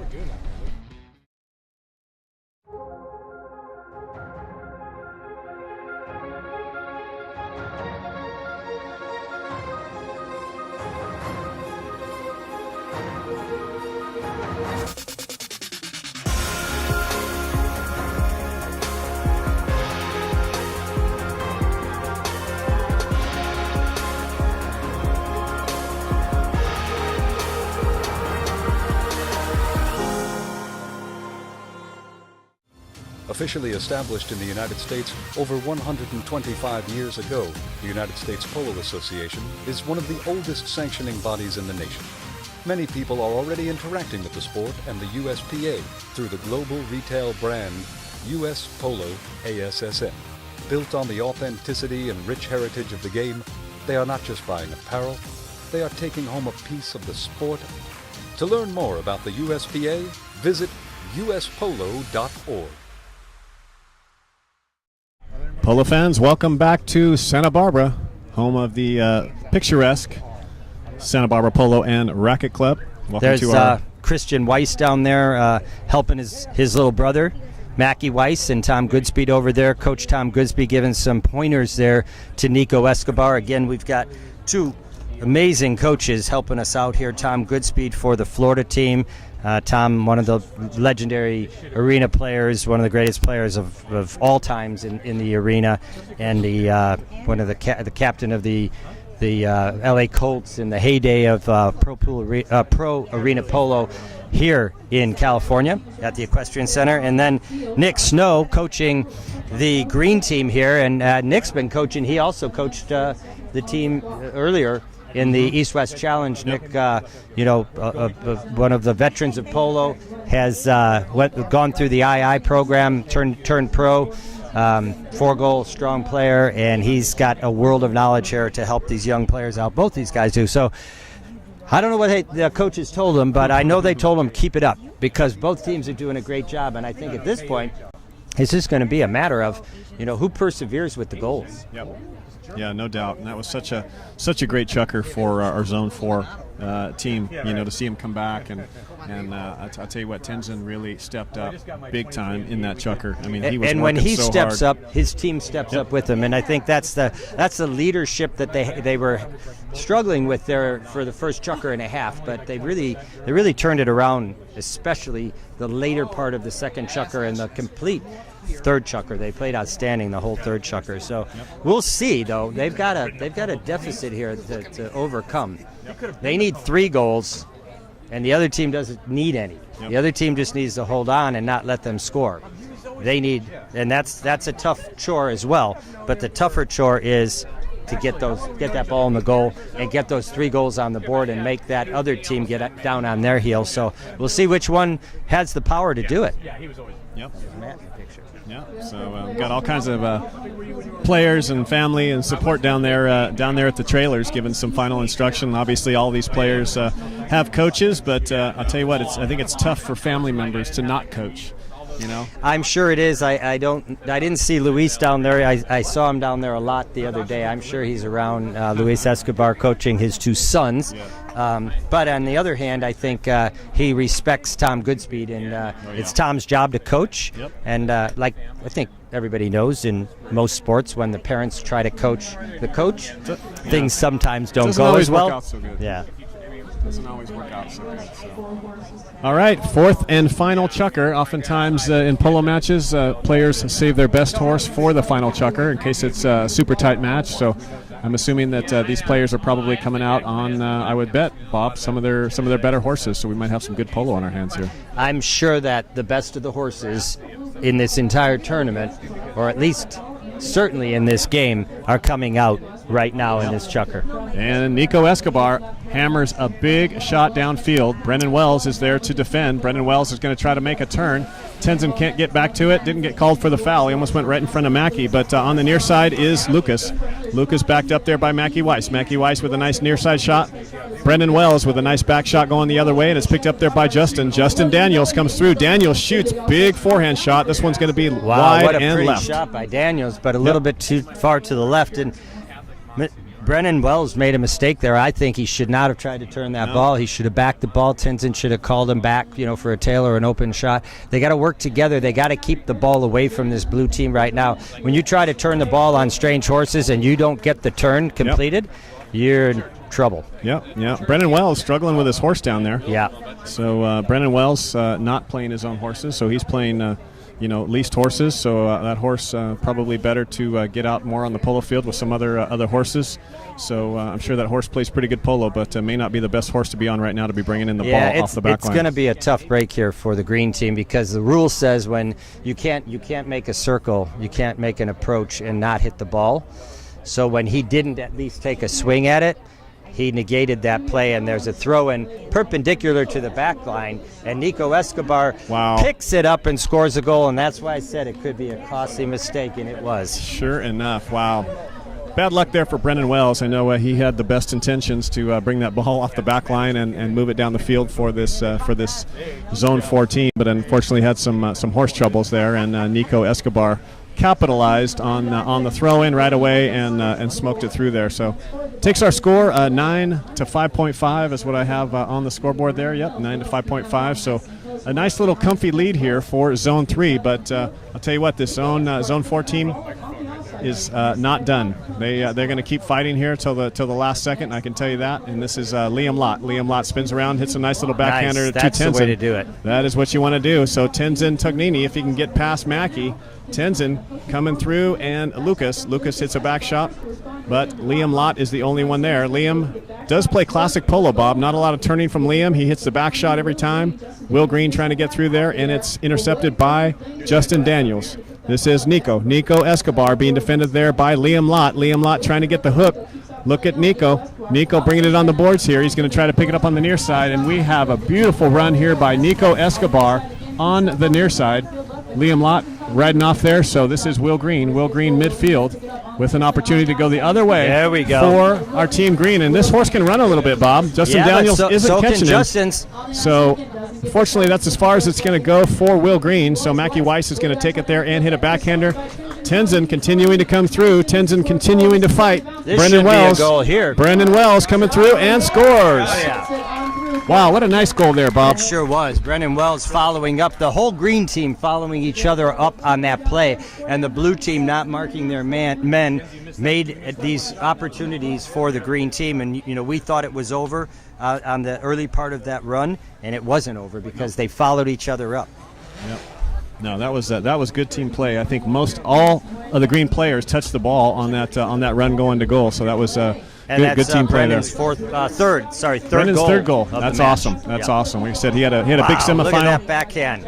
And Mackie Weiss jumping on that backhander. He's being defended there by Liam Lott. Mackie going near side. Liam Lott's going to try to push him over and hit a backhander, and he does very nicely. Well done by Lott. Everybody grabbing leather, trying to check back, trying to get back to it. Look at Nico. Nico rips off a nice backhand, trying to get it to Weiss. Only person home is Brendan Wells. Brendan Wells hits one back the other way for our Zone 4 team. Coming across, Tenzin. Tenzin has stepped it up big time here in chucker number 3 and 4. He continues to fight, but Nico Escobar hooked out of there, and a broken mallet as Nico Escobar came through with a full swing. Hooked out of there by Tenzin, and umpire blew their whistle. So I believe that Tenzin was probably not in the right spot to make that hook, and looks like they're going to move it up. Yeah, that's I believe what the call is going to be.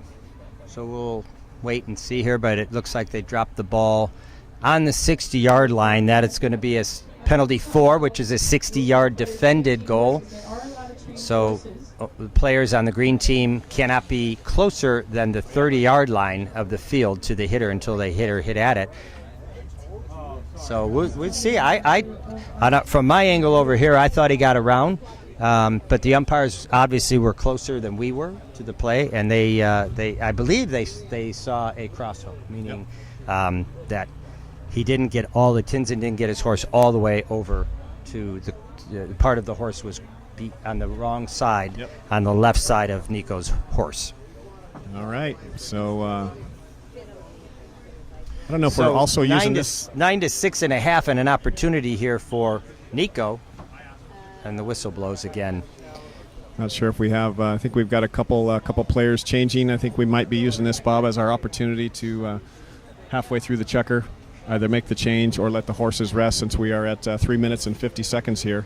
Yeah, what the umpires chukker will do is they will say all change, which means all 8 players they will wait for you. All 8 players have the opportunity to change. They'll wait for you provided you do it in a timely manner. They're not going to wait if you drag it out and go have a drink of water. Yep, and Nico Escobar walks up, smokes it, and it is good. Wow, right into the scoreboard. What a shot by Nico Escobar.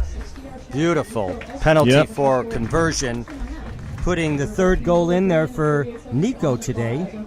So it looks like the brothers are tied at 3 goals apiece in the match. The brothers have 3, and Brennan has 3 in the match. So okay. No high scorer. All right. But you cannot hit a penalty shot, penalty 4, any better than that. Right into the scoreboard. Absolutely nobody could defend. So 3 minutes and 19 seconds left here in our final chukker between these two teams. Our score is 10-6.5. And I think this one's going to go against Nico Escobar for the Florida team. And we'll see what the umpire, where they place it. So it's going to be a spot hit right from the place where the infraction of the penalty, of the foul. So we're going to see Tenzin take control here. Nobody on the blue team can be closer than 30 yards to the ball. Tenzin Tagniti to do the honors. He needs a goal here pretty badly. Yep, he's taking his time. Going to try to send his players further down the field, try to let that ball settle. Sends it down there, trying to get it to Will Green. See if anybody's going to be able to jump on this. It's backed out of there by Daniels. Justin Daniels coming through. And desperation play. Tenzin trying to get there quickly, but I think Lucas Escobar was established on that line. And, it appeared that Tenzin thought he had the line from here. It looked like Justin had it to me, and I think you saw the same thing, and obviously the umpires did too. But if you watch Tenzin's actions there, I really truly believe he thought he had the right of way. Yep. Well, I can tell you what, this Tenzin has turned it up big time here in the last two chukkers, so I've got to give him an A for effort, even though he did commit a foul there. I'll tell you what, he's working hard to try to put a few more points on the board here and make it respectable, because right now it's 10-6.5 with just under 3 minutes left here in our final chukker here in our 2017 Knights National Youth Tournament Series Championship, the USPA Cecil Smith Cup. Right behind us here, we've got our awards table, some really beautiful awards that we're going to be giving to all of our players here at the conclusion of the match.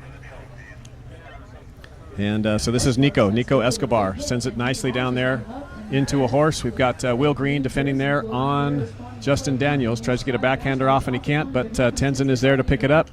Tenzin Tognini coming through some traffic. He's got Mackie Weiss there, and Brennan Wells trying to run through. Liam there we go. With a nice pass there up to Brennan Wells. And this is Brendan Wells. Brendan Wells going to goal for our Zone 4 team, still pushing. But Nico Escobar says, nope, you guys have gone far enough. I'm going to back it out of the goal mouth, and which he does so well. So Will Green spinning around here. Will Green hits a backhander into a horse. Mackie Weiss picks it up there.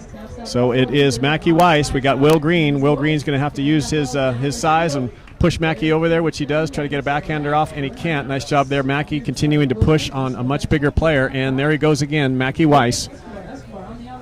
Into the corner. He's going to have to put some angle on this one. Mackie Weiss shoots the next shot. Oh, Let's my see if gosh, this one's look at that make shot. It. Nope, right across the goal mouth, but man, what a nice shot. When you said angle, he got angle, too much angle. But beautiful hit there by Mackie Weiss. And also Lucas Escobar to put that ball back up in front of Mackie. 1:40 remaining in this match, and I'll tell you what, I don't know that there's enough time. I don't think there's enough time here for the green team, but they're going to battle it out to the end, and I know they want another goal before the end of this game. Stop. These guys are working too darn hard, and they want to put another score or two on the board if possible. We've got 1 minute and 22 seconds left here, going to the far corner. Escobar opens up a nice backhander going to goal. Let's see if anybody's going to be able to jump on it. Looks like Will Green. Will Green comes through, but Liam Lott, nice cleared out of the goal mouth. Mackie Weiss is there, going to try to hit a little backhander, trying to get it back the other way. Let's see if anybody can turn on it. Yep, he hit Nico a big with the handy little horse. Not a little Nico backhand. Escobar, handy little horse going to goal with a nice back shot from Mackie. Sticking ball through the goal, easy peasy. Another one, Bob, for Zone 3. Well, I tell you what, that whole play is because of where that ball was placed by Mackie Weiss. I mean, that was perfect ball placement. It just made it so easy for Nico to just spin around and have a wide open goal. That goal looked huge to him from that point and that spot on the field. And that's also going to be Nico's fourth goal, which is going to put him in as high scorer of the game as we hit the final bell. And that's going to do it, Bob. Wow, what a great game. Both teams playing outstanding here. The final score, 11 goals for the Florida team, 6.5 goals for the Eastern team and Northeastern team, Zone 4. but all 8 of these players really pouring it on. And I'll tell you, the green team, you know, a little bit of the underdog here in this game going into this game today, mostly because, you know, they're rated less, they're 2.5 goals less in handicap, and they're on mostly borrowed or leased horses, whereas the stronger team by handicap from Florida was on majority of their own horses, and it does make a big difference. So I have to congratulate both teams for an excellent game. Congratulations and thank you to our mounted officials, Fergus Gould and Kimo Huddleston, 2 of our top umpires, and great audience here today, great atmosphere for youth polo, and I think this is just a really big weekend for all youth polo all around the world to be able to see a tournament like this take place in California, you know, not in Argentina, in America, where we need to battle and get more of our young people playing polo, and this is a real staple tournament for that. This is our big finale out of 37. Charles said there were 37 regional or circuit tournaments, of which these players that we saw compete here were the all-stars. So they've come a long way. They played a lot of polo to get here. They deserve to be here, and it was a great event for everybody. Yep, awesome. Well said, Bob. Well said. So we're going to take a quick break. From what I understand, we are going to come back for our trophy ceremony. So we've got all of our players. Looks like they're going to be riding over and getting off of their horses over there. Taking some, see, we got a few shots there. Tom Goodspeed with the winning team, Zone 3.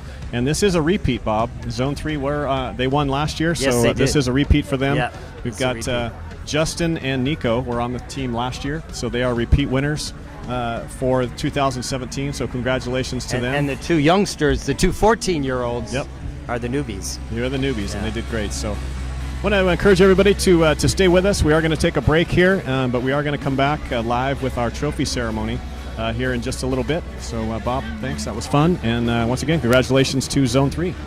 Thank you, Scott. And stick around, everybody. We're going to have a trophy presentation in just a few minutes.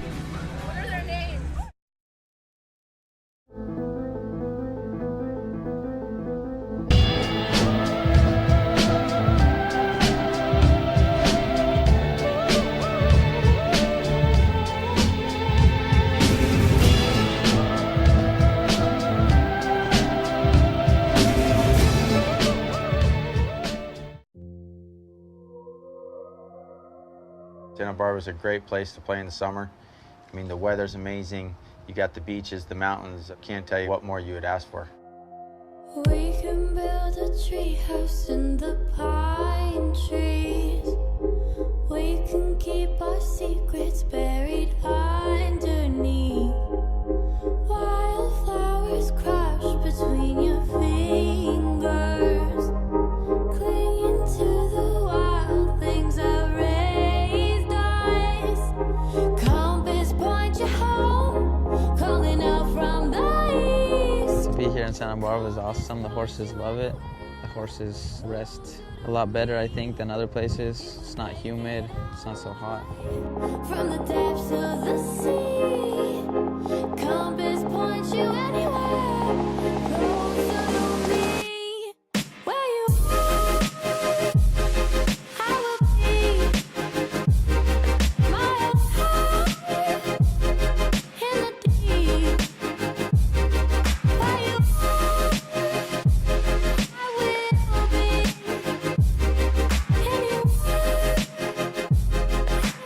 be. There's a lot of new young talent coming into the game, so it's kind of fun to see who's coming up and how they're playing. Make myself a heaven from your fallen leaves, woven in the fabric of your tapestry. Cover me in honeysuckle memories, and compass point you home, calling out from the east. Compass So here in Santa Barbara, it's good to play against both styles of polo. Playing against the younger players, it puts more pressure on myself, and playing against the more experienced players, you learn a lot more from them, and it helps a lot.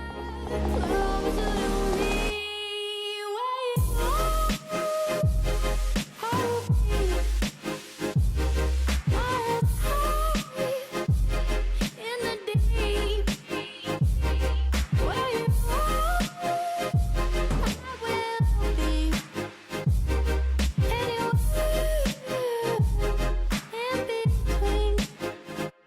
Santa Barbara for me it's amazing. I like to surf. The ocean is similar than Chile. You have the mountain.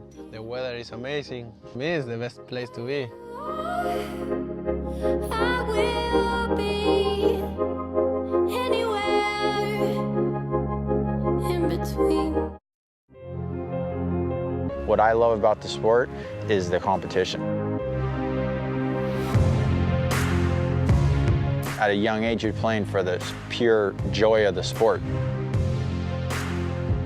Learning to play at a young age gives you such an advantage, learning to ride horses better while you're learning the sport of polo. I attribute a lot of my success to being able to play Pee Wee polo and learn at such a young age. My name's Jared Sheldon, and I was lucky enough to start off in junior polo. And this is Charles. He's 2 years old. This is his first season. Charles, what's your pony's name? Bullseye. What do you do on Bullseye?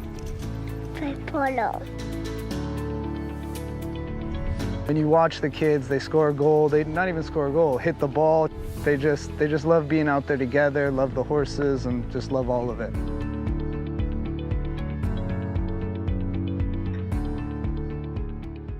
The first time on the big stage for me would be playing at the 12-goal level, you know, in front of the grandstands.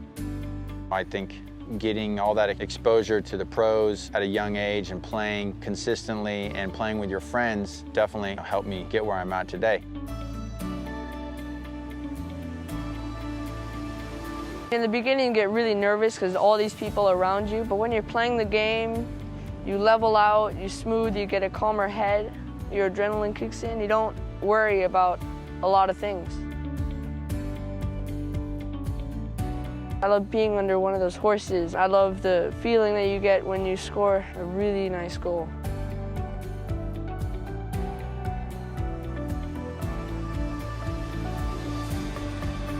I mean, I played soccer and baseball and basketball, but you just don't get the same feeling that you do in polo.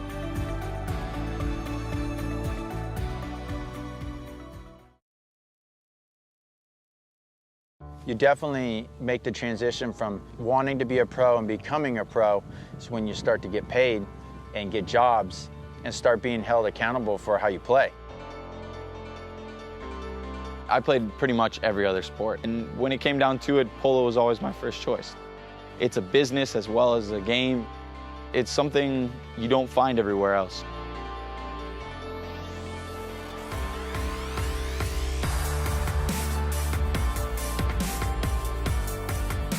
The horse aspect and the speed and the intensity and competitiveness that's in polo is unlike anything else.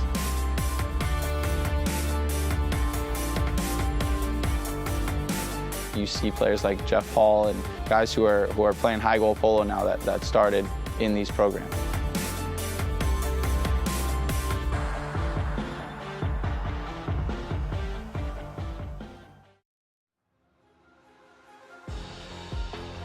Being a pro is like every other sport, you know, you have to be a pro on the field and off the field, and you have to balance the two. I love the pressure of the game, getting the horses ready, getting everything ready for the game, and then going out there and competing. For me, that's my favorite part.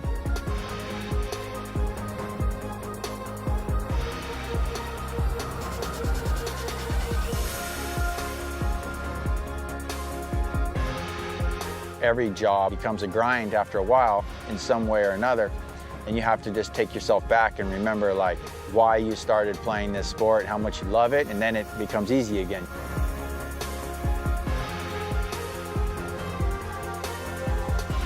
What I would say to the up-and-coming generation is work hard, play hard, be nice, don't burn bridges, and try to get yourself as well-mounted as you possibly can. I love polo.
Muse Danny Walker to take the stage. NYTS Chairman Chris Beal would like to present the club with the NYTS Championship poster signed by all the players. Santa Barbara has been a strong supporter of the Knights program since the beginning. We are so grateful for their hospitality during this event, providing these top 24 youth players with the perfect venue for the 2017 Knights Championship.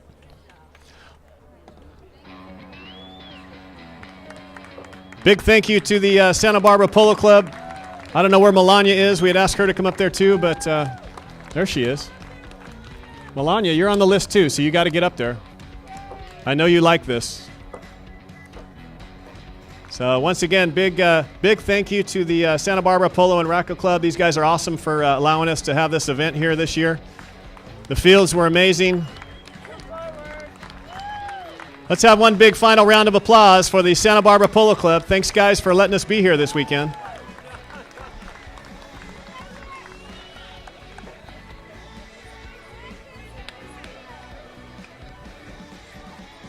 I think Chris Beal's behind there somewhere.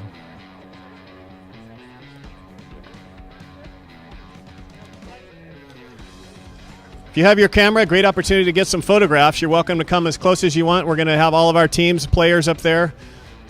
And then we'll do one final photograph with absolutely everybody up there, which will be fun. We'll try to get all of our players up there.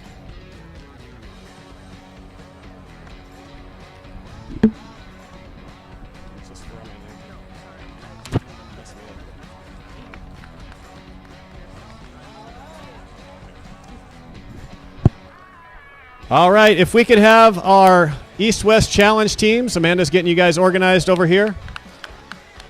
I need to have our presenters, Chris Beal, chairman of the Knights program, to head up there to help us out here. So I need our East team. This was our runner-up here in our East-West Challenge. We've got Landon Daniels, Malia Bryan, Maddie Grant, and Joe Post.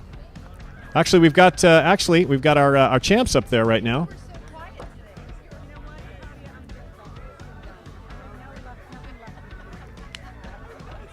So it looks like we're going to get all of our teams up there.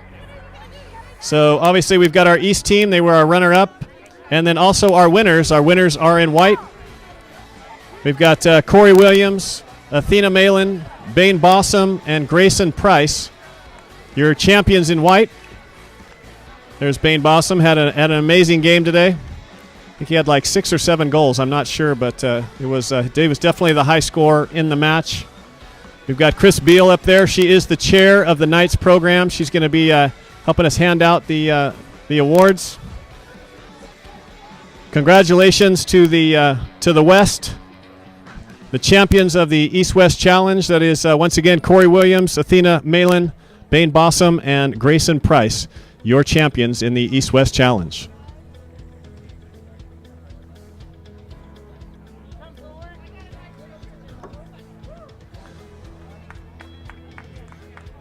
Got Danny Walker and Chris Beal up there, handing up those beautiful awards. Once again, great opportunity to get some photographs. So if you got a camera, don't be shy. Come on up.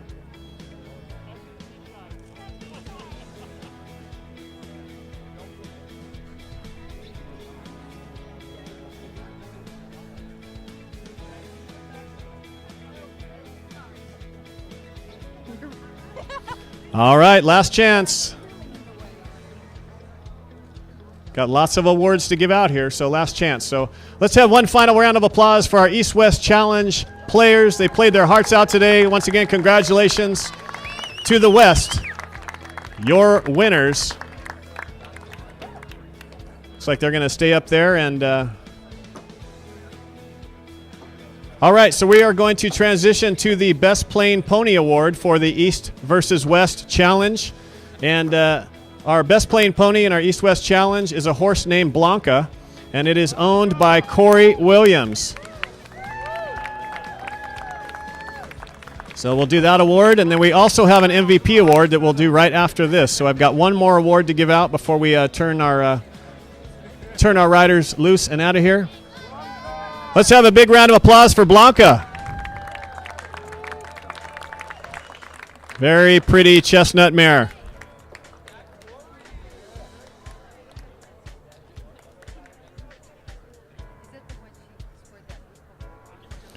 So we'll see how Blanca likes to have this blanket on. I don't blame you, Blanca. It's too dang hot to have a blanket on, that's for sure.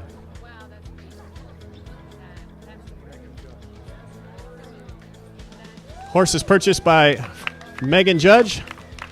Let's have another round of applause for Corey Williams and our best playing pony, Blanca. Blanca says, I'm out of here, man. Let's go.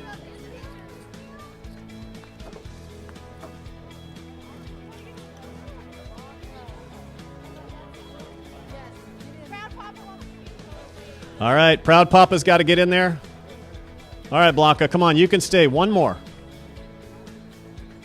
Good horse. All right, let's do it. Let's do it quickly. Blanca's losing her patience. Beautiful. All right, congratulations. Thank you, Blanca. All right, now we have our Most Valuable Player Award in our East-West Challenge, and it's probably no surprise, ladies and gentlemen. This goes to Bane Bossum, our high scorer here. I'll have to check with my statistician, Bob, but I think it was 7 goals today scored here in the East-West Challenge.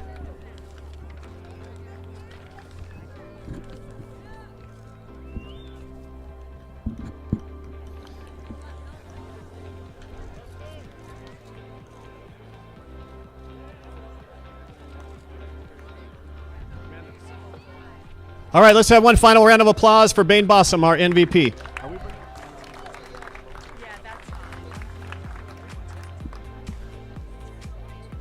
All right, here we go. So congratulations, all our East-West Challenge players.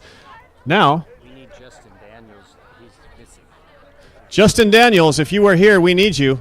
I don't know, I just checked with Bob. So Justin Daniels, he is one of our players, obviously on the, there he is right there. Where you been, man? We've been looking for you. All right. So anyway, I'm going to go ahead and call up, we are in our consolation match. So right now I'd like to recognize our Zone 2 team, our team in yellow, representing the Central United States. We've got Jack McLean, Carlos Font, Mitch Ward, and Harry Caldwell, rounding out the team. Tiger Nice, if you are close by, we'd like to have you come up and get a photograph with your team. So Tiger, if you're here and can mosey up there he is.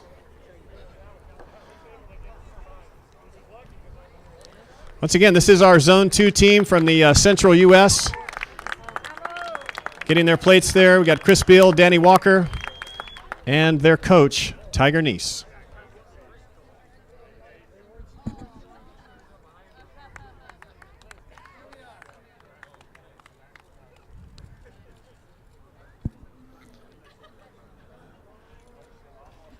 Good-looking group of competitors there.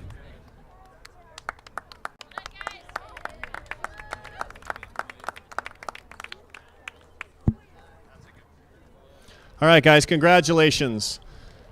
Next up, as our Zone 2 team walks off, I need to have our Zone 1 team, our Western United States team in red, Harrison Azaro, Jake Klintner, Conrad Kissling, and Sloan Stefanakis.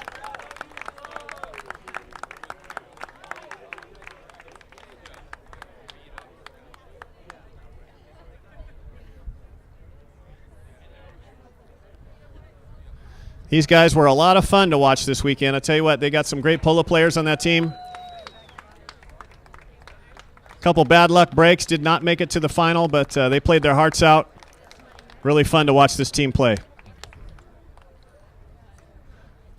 Once again, we got Harrison Azaro, Jake Klintner, Conrad Kissling, and Sloan Stefanakis. Let's have one final round of applause for our Western team, Zone 1.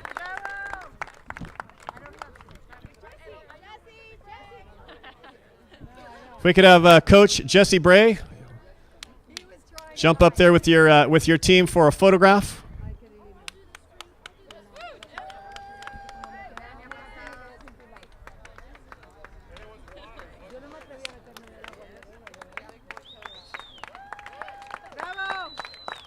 Well done, guys.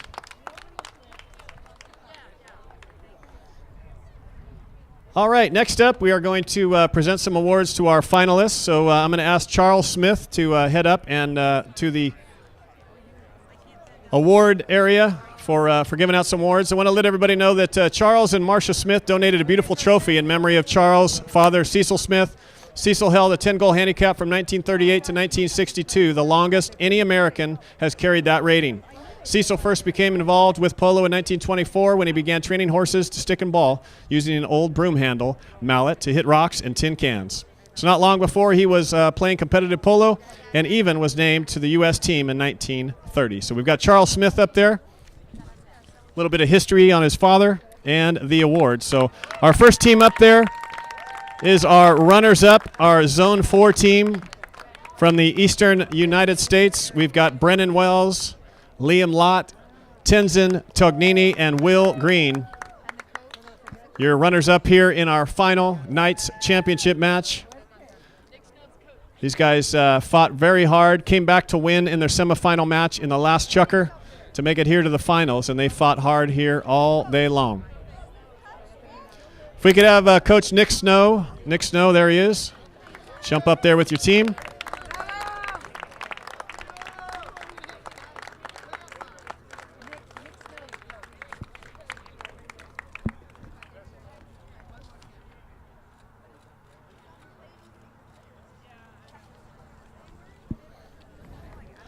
All right, one final round of applause for your runners-up in our NYTS Championship. Zone 4, Eastern United States. All right, ladies and gentlemen, it is now time to recognize our champions, Zone 3 from Florida. Let's have a big round of applause for your champions, Mackie Weiss, Lucas Escobar, Nico Escobar, and Justin Daniels.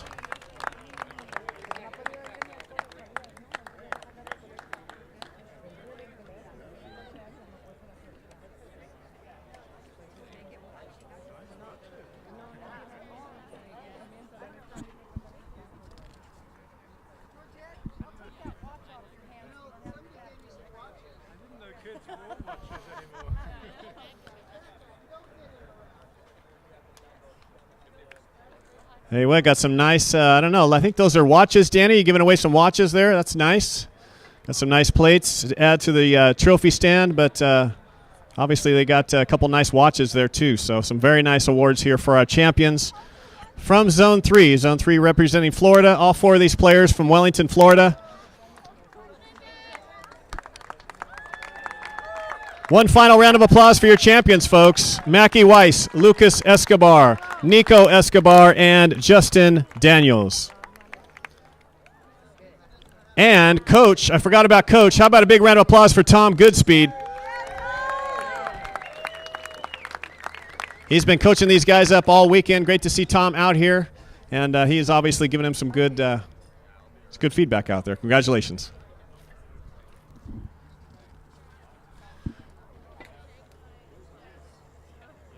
All right.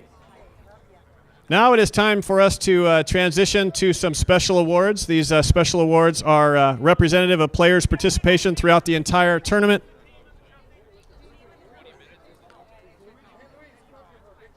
But before we do that, looks like we're going to get, I think we're going to get the assistant coach.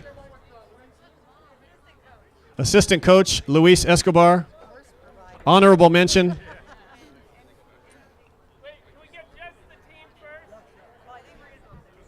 You know, while I was talking with these players in the interviews yesterday, I asked the Escobar brothers, like, was your father quiet on the sidelines, or was he coaching? And he said he was coaching a little bit. So he was trying to allow Tom to do his job, but it's hard for a father not to coach. All right, if we could have everybody back in, one final photograph. I know, Charles, Tom, anybody who wants to be in, we got one final photograph of our team here, and then we're going to give away some special awards to finish up our awards presentation.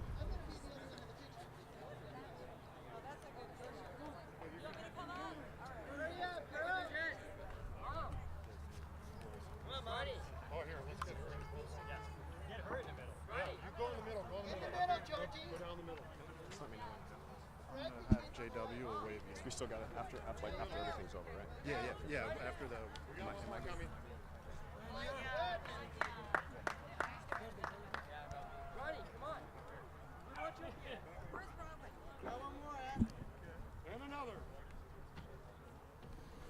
All right.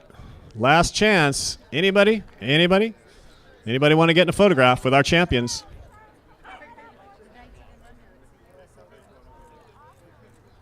All right. Good looking group up there with our champions.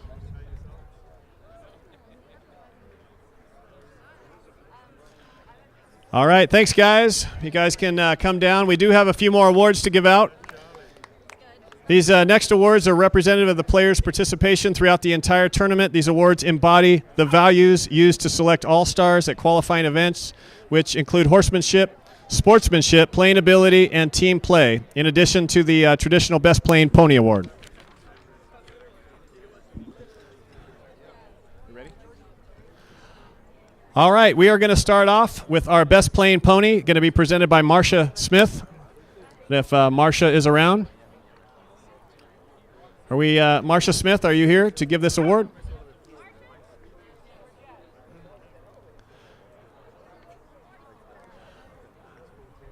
All right, we're going to get Marcia Smith. Ladies and gentlemen, our Best Playing Pony is Napa, played by Mackie Weiss and owned by Lee Burkeen. Thanks to Vinnie Mayer and the Texas Polo for donating this blanket and picture frame. So congratulations to Mackie Weiss playing Napa. Once again, this horse is owned by Lee Burkeen. Real pretty gray horse.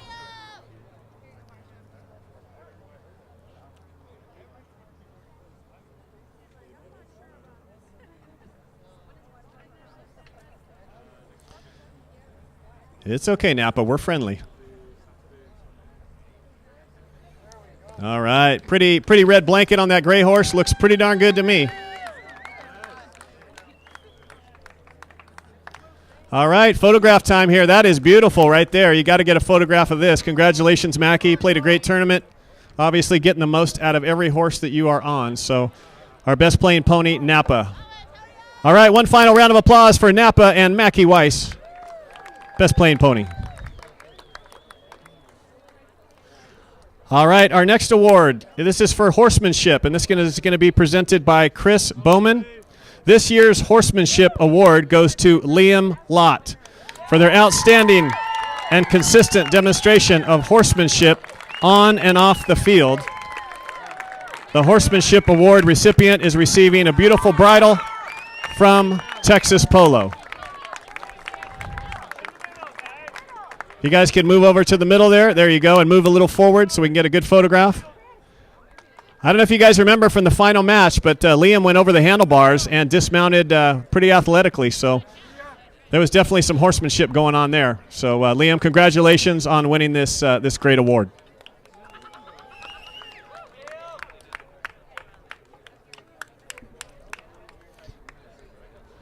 All right, our next award is presented by Amanda Snow. Seen her running around here, Amanda? All right, our next award is for sportsmanship. This year's Sportsmanship Award goes to Sloan Stephanakis for their continued positive attitude, fairness, support for their peers on and off the field. This year's Sportsmanship Award is an engraved trophy from Texas Polo and a UE boom speaker.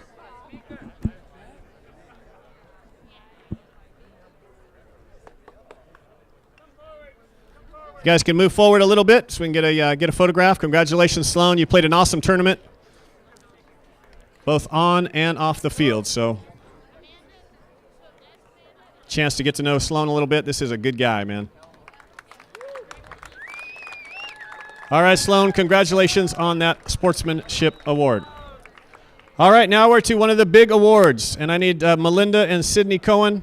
This is our MVP award.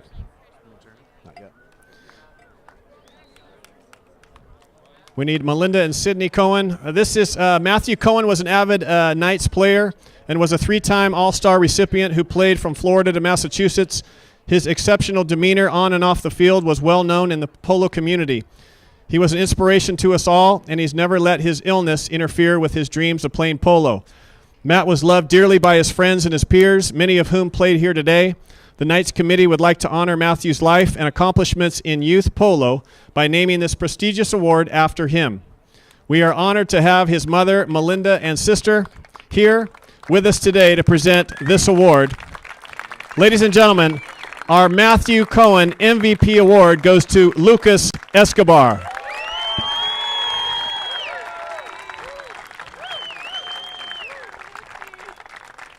I think that's it.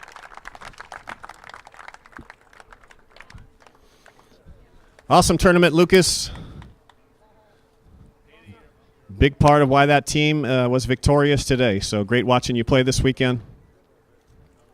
Congratulations on the MVP award. All right, one final round of applause, Lucas Escobar. All right, according to my sheet, I think that's all the awards that I have to give out. I want to say a big thank you to Amanda Snow for an amazing job. Let's give a big round of applause to Amanda and Haley, all their hard work this weekend to put on this amazing tournament.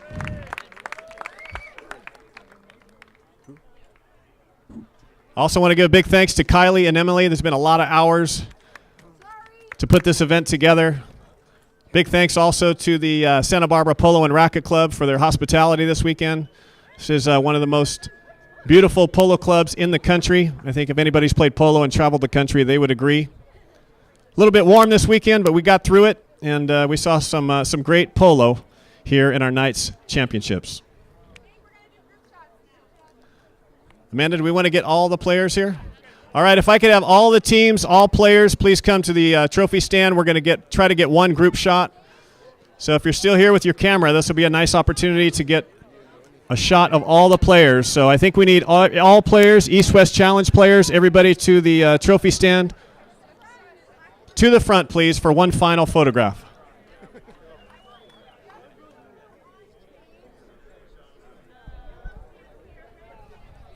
When they come down, I'm going to pull them and I'll bring them over. Are we just going to do the winners? Yeah, we'll just do it right here. And just individually or the team? Yeah, individually. Okay. Just one or two questions about the game. All right.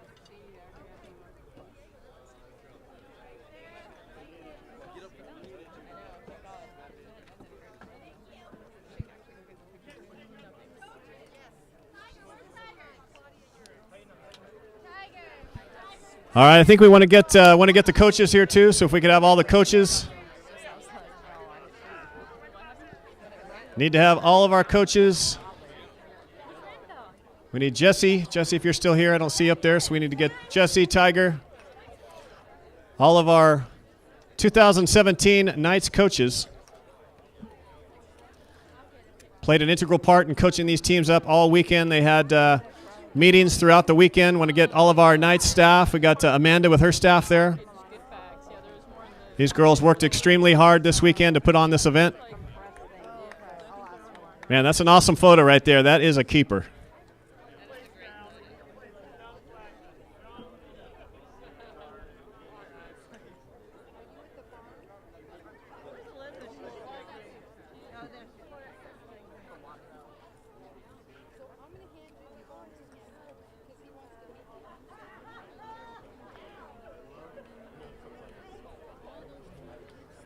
Hold it, guys. A few more photos. Hey, now. All right, guys, I know you're getting antsy. We just need 2 more minutes. Not even that. 30 seconds. Are we all done? Last call on photographs. Last call. One final round of applause for all your players. Oh, one more? I don't know. I think we lost them. All right, folks, we're all done with our trophy presentation. Thanks for hanging out with us. I believe the bar is open if you want to hang out with us for a little while longer. If you want to meet some of our players, I know they'd be happy to talk to you. I'm going to be talking. We have music in the clubhouse, from what I understand. We have a DJ, so hopefully you guys have plans to hang out with us. It is a 3-day weekend. Nobody's got to go to work tomorrow, I don't think, so I'd like to have everybody stick around. We'll be right back.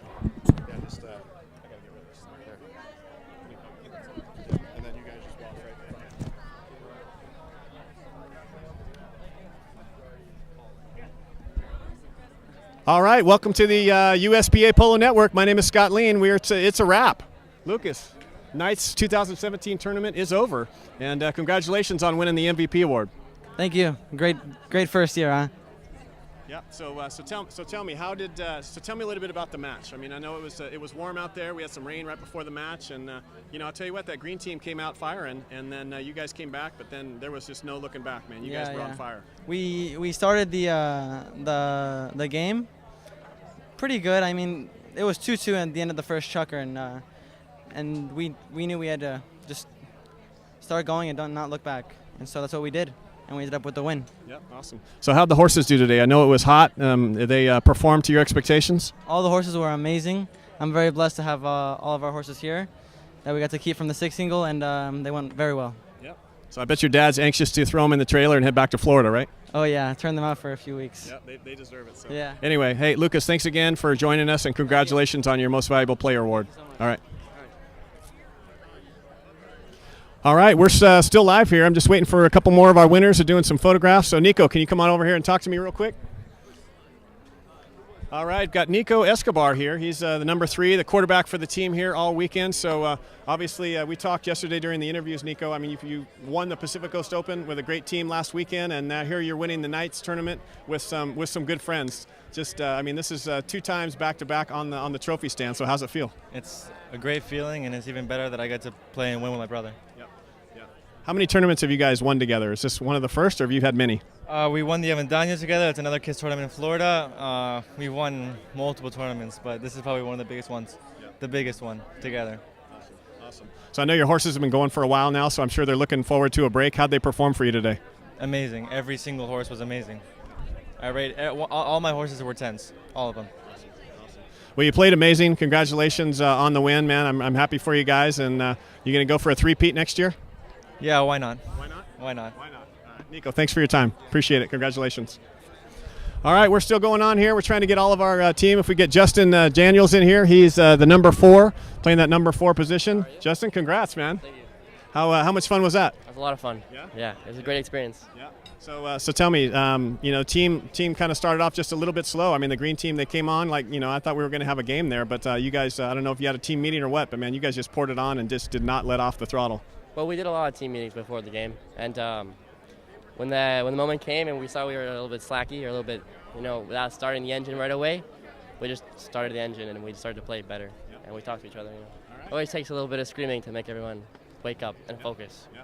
So this is a repeat. Obviously, you won last year with Nico, right? Last year and then in Virginia. Okay, so are you going to be able to come back and do it again next year?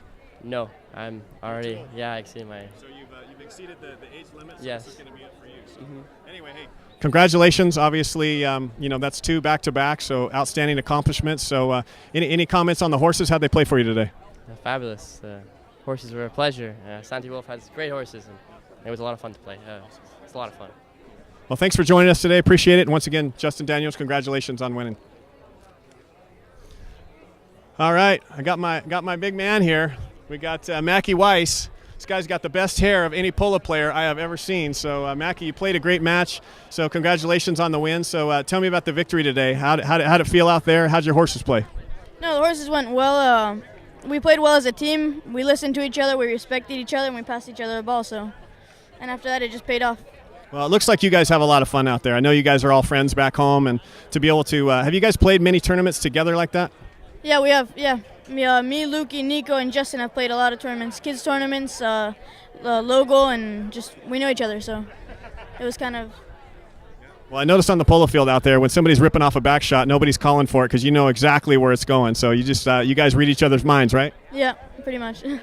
Hey, it was great to see you this weekend. Congratulations on the victory. Congratulations on having the best playing pony. You definitely get the most out of your horses. So, Mackie Weiss, congratulations on a great championship. Thank you so much. All right, folks. Well, I think that's about a wrap. I want to thank everybody for tuning in to the USPA Polo Network. Our 2017 NYTS Championship has concluded. It's been an amazing weekend. We appreciate everybody for joining us here on the USPA Network.